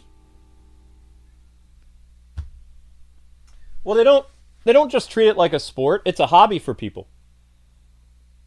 That's the scary thing. Like, politics has become half the country's hobby. They're obsessed with it. Right and left. They can't stop. They also have to let everybody know where their political leanings are on their bio. To their Twitter, to their Blue Sky. It's like, it's almost like a tribal requirement or something for them to be in that group. Like, they have to proudly display it. You know, I'm for this or I'm for that. And it's like, you know, some things are just best left private. You know? Unless they're trying to attract like-minded people, it's like, why? You're going to make an echo chamber for yourself with people that just have all the same opinion as you? That's dumb. You know? You're not really going to live life very well if you just surround yourself with like-minded people that think and act exactly like you. You need to find people in your life that have different opinions but similar interests. Like, you both like Batman, but one of you votes Republican, one of you votes Democrat. Or you're both fans of Ninja Turtles, one of you loves The Princess Bride, the other hates it. Look away, people. Nothing You know? to say. If everybody thought and acted the same, the world would be pretty lame. Like, the thing that most people need to do, which is what we had in 90s Utopia, is people just need to learn to get along College money. with their differences. With their political differences, with their religious, with their TV, with their comic book differences, all this other stuff. Like, people fight over the stupidest things all the time. Oops. Yeah! How's out, smart? Don't cut corners. I'm not trying to cut corners. I'm just trying to do my thing. And the only reason I see this stuff is I've been around a long time. Like, I've been around a long time. Hello, Springfield. So I can tell you what the world was like before because I lived it, you know? Renting movies, people only getting into heated political debates like Thank goodness for the week seatbelts. of an election. No hands. Where are you going? This is not my fault. He's stupid. He put himself behind the trailer park. This is not on me. Hi, go, You girl. can't time me out for this. I need speed. More speed. He put himself in the... Accelerating. How did he do that? Marge, stick to the plan. What? Get out of the way. How did he do that? He was in the wall. What? Guess your fancy second grade. The man was in the wall.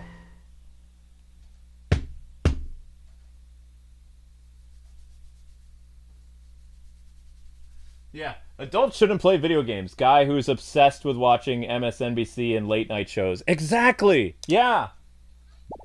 The time for action is now. But I mean, here's the thing. They say we, right, guys?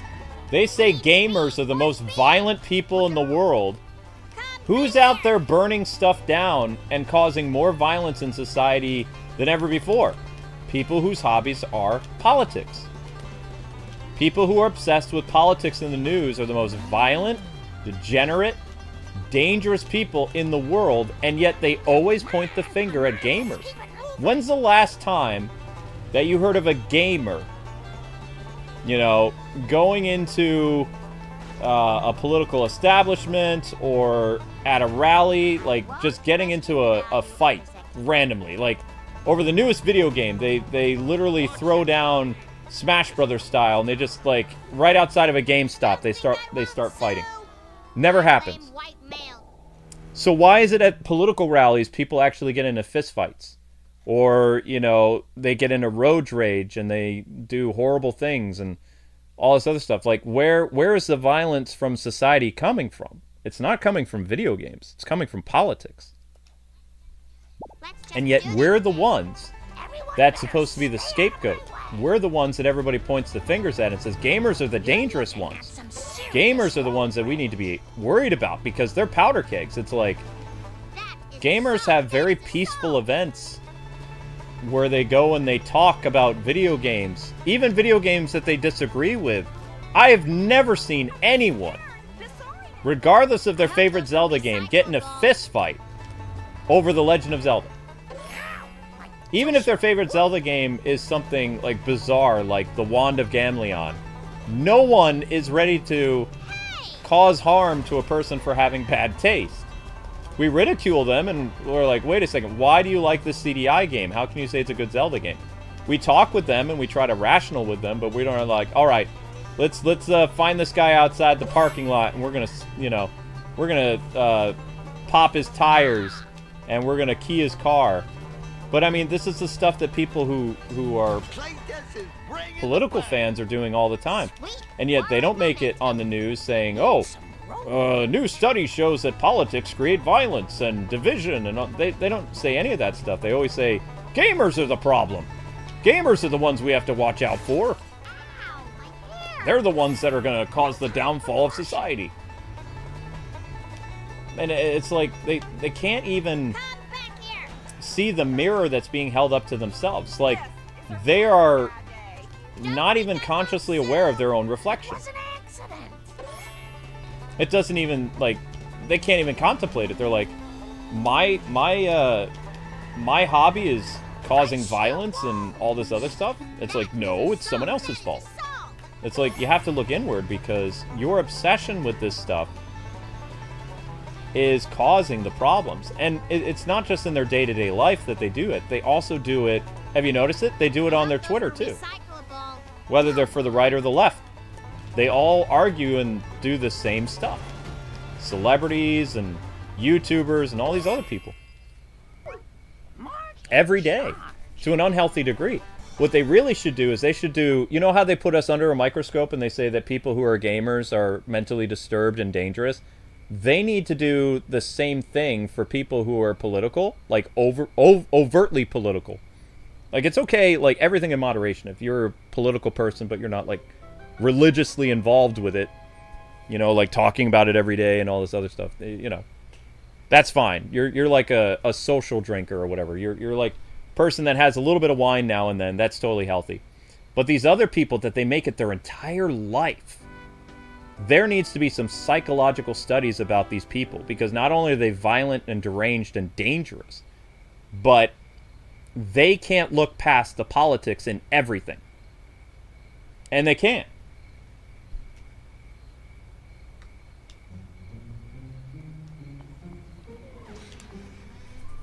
You've got to help me.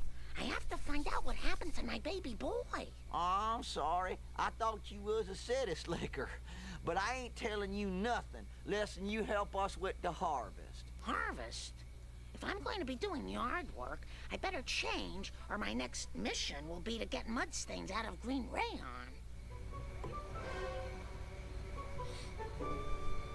Don't get your clothes dirty. Purchase Marge's inmate clothes. Marge the inmate? Okay.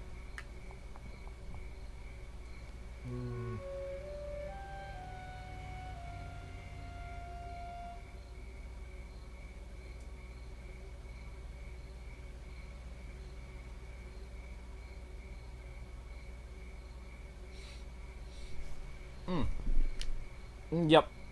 I'm just, you know, I mean, I've been used to the blame. Like, there's been 30 years of people pointing fingers at gamers. You want to know why? Because gamers don't, I need more stepper. I mean, we don't live up to the stereotype that we're violent maniacs, for one. So that always is fun. But, number two is, like, I don't think it bothers us as much. Like, when people accuse us of stuff. Sometimes, like, especially if, like, something else is happening where you can clearly see political violence is a thing and it is encouraged and all this other stuff. Gamers are very chill people for the most part. We want to play our games, we want to have fun, we want to be left alone, and we want to enjoy what we like. Just let me catch my breath. And we find other people that they share a similar, you know, aptitude about video games that we do.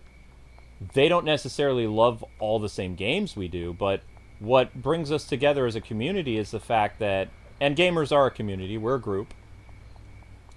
I wouldn't say we're like a tribe, we're kind of, a lot of us are all like solo players, but what brings us together is gaming. I need a Long Island iced And tea. what's so great about gaming is there's so many aspects to it. There's actually, did you know there's more genres of gaming than there is genres of movies? Movies only has like 9 genres. Gaming has 16. Like, and I think they're making more genres all the time, actually. Like, 20 years ago there was like 16 genres of games that games could fall under. Now there might be more. I'm not sure. I'm not a game journalist anymore, so I'm not all up in that world as much as I was. You know, I'm not up to date with all the newfangled terms and stuff like that. Having 3 kids really slows you down. The love of the shame. For the love of shame and the shame of love. First Church of Springfield. Oh, there are so many billboards like that in front of churches. Sometimes there's funny ones, though. There's a lot of Star Wars references swear I like used to be a that they better use on runner. church billboards. It's Especially when you get to the, what do you call it? When you get to the big mega churches. Why do they have kryptonite? I've always wondered why do they have kryptonite in the back of the car?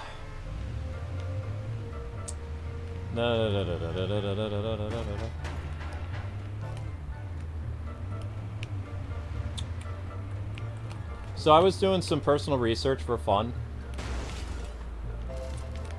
Did you know that CNN was the one that started the 24-hour news? And they began it in 1980? The only difference is not many people in the 80s had cable. And no one watched the news 24 hours a day because it was boring. So what changed people's minds about 24-hour news is when a lot of bad stuff in the country started to happen. So when 9/11 happened, CNN got a huge ratings boost, and so did Fox. I think Fox News started in like 1998. I think.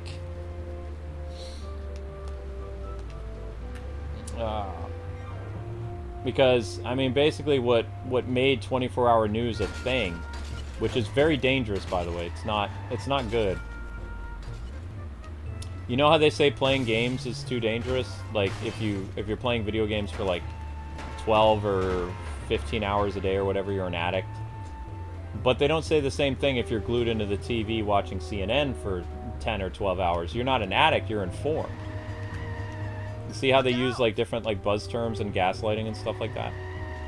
It's very curious, isn't it? It's like, it's wrong if you play video games this long, but you become informed if you watch our news program this long.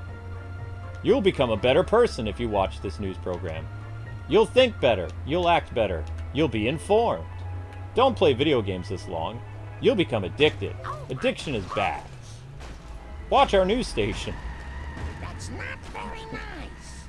Oh no. Really should have worn sensible shoes. But you see the parallels though? Doorbugs. It's crazy, right? I mean, I'm consciously aware of it because I don't watch the news, so I can understand when they're trying to do like conditioning and programming and stuff like that. The fact they call it a news program, that should make everybody's eyebrows raise. Like, why do we need programming? Why do they call it...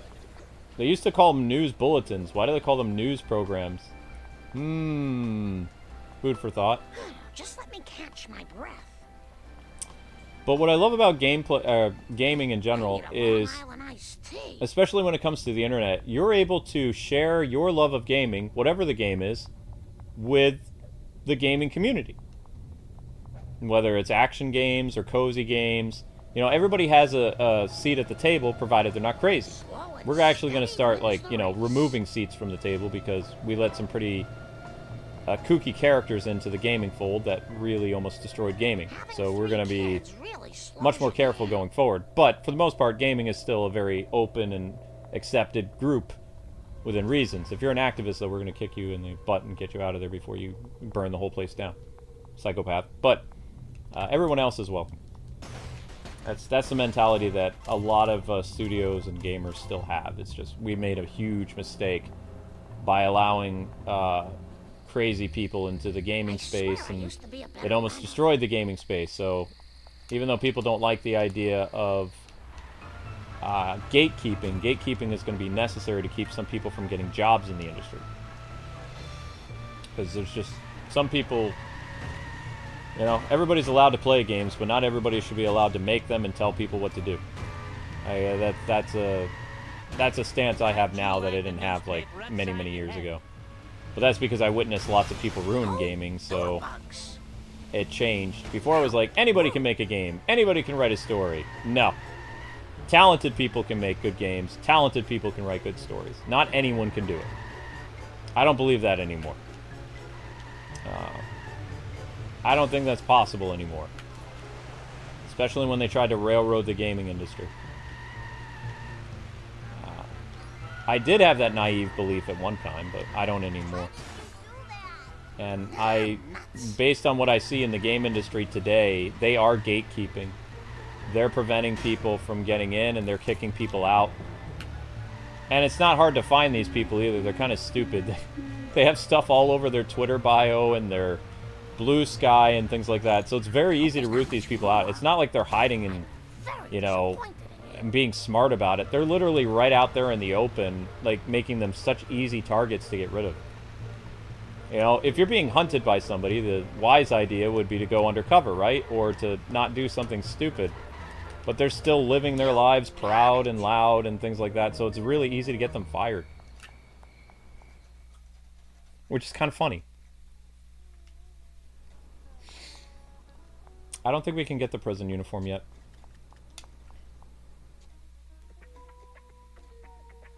Oh my gosh.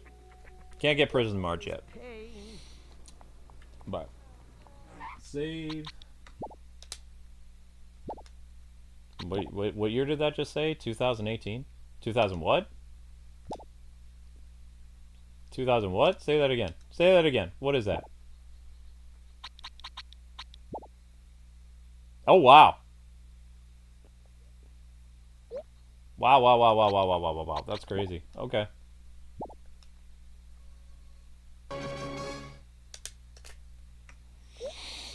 Alright, I hate to do this to you guys, but I have, I'm not going to take a picture, I can't show you, but we had Thanksgiving yesterday, so there's a tornado in my kitchen. There was a tornado. I need to fix said tornado. It's going to take me several loads of dishes. But I don't want my wife to freak out, because she's like, oh, I made such a mess. It's like, no, you cooked. The cook doesn't clean. So, I have a huge, huge tornado to deal with. But you guys have a wonderful night. More Simpsons tomorrow, and solo leveling is back. And then the day after that, early access to Marvel Cosmic Invasion. Alright guys, thanks for the super chats. They're breathtaking. Always a delight, and see you tomorrow.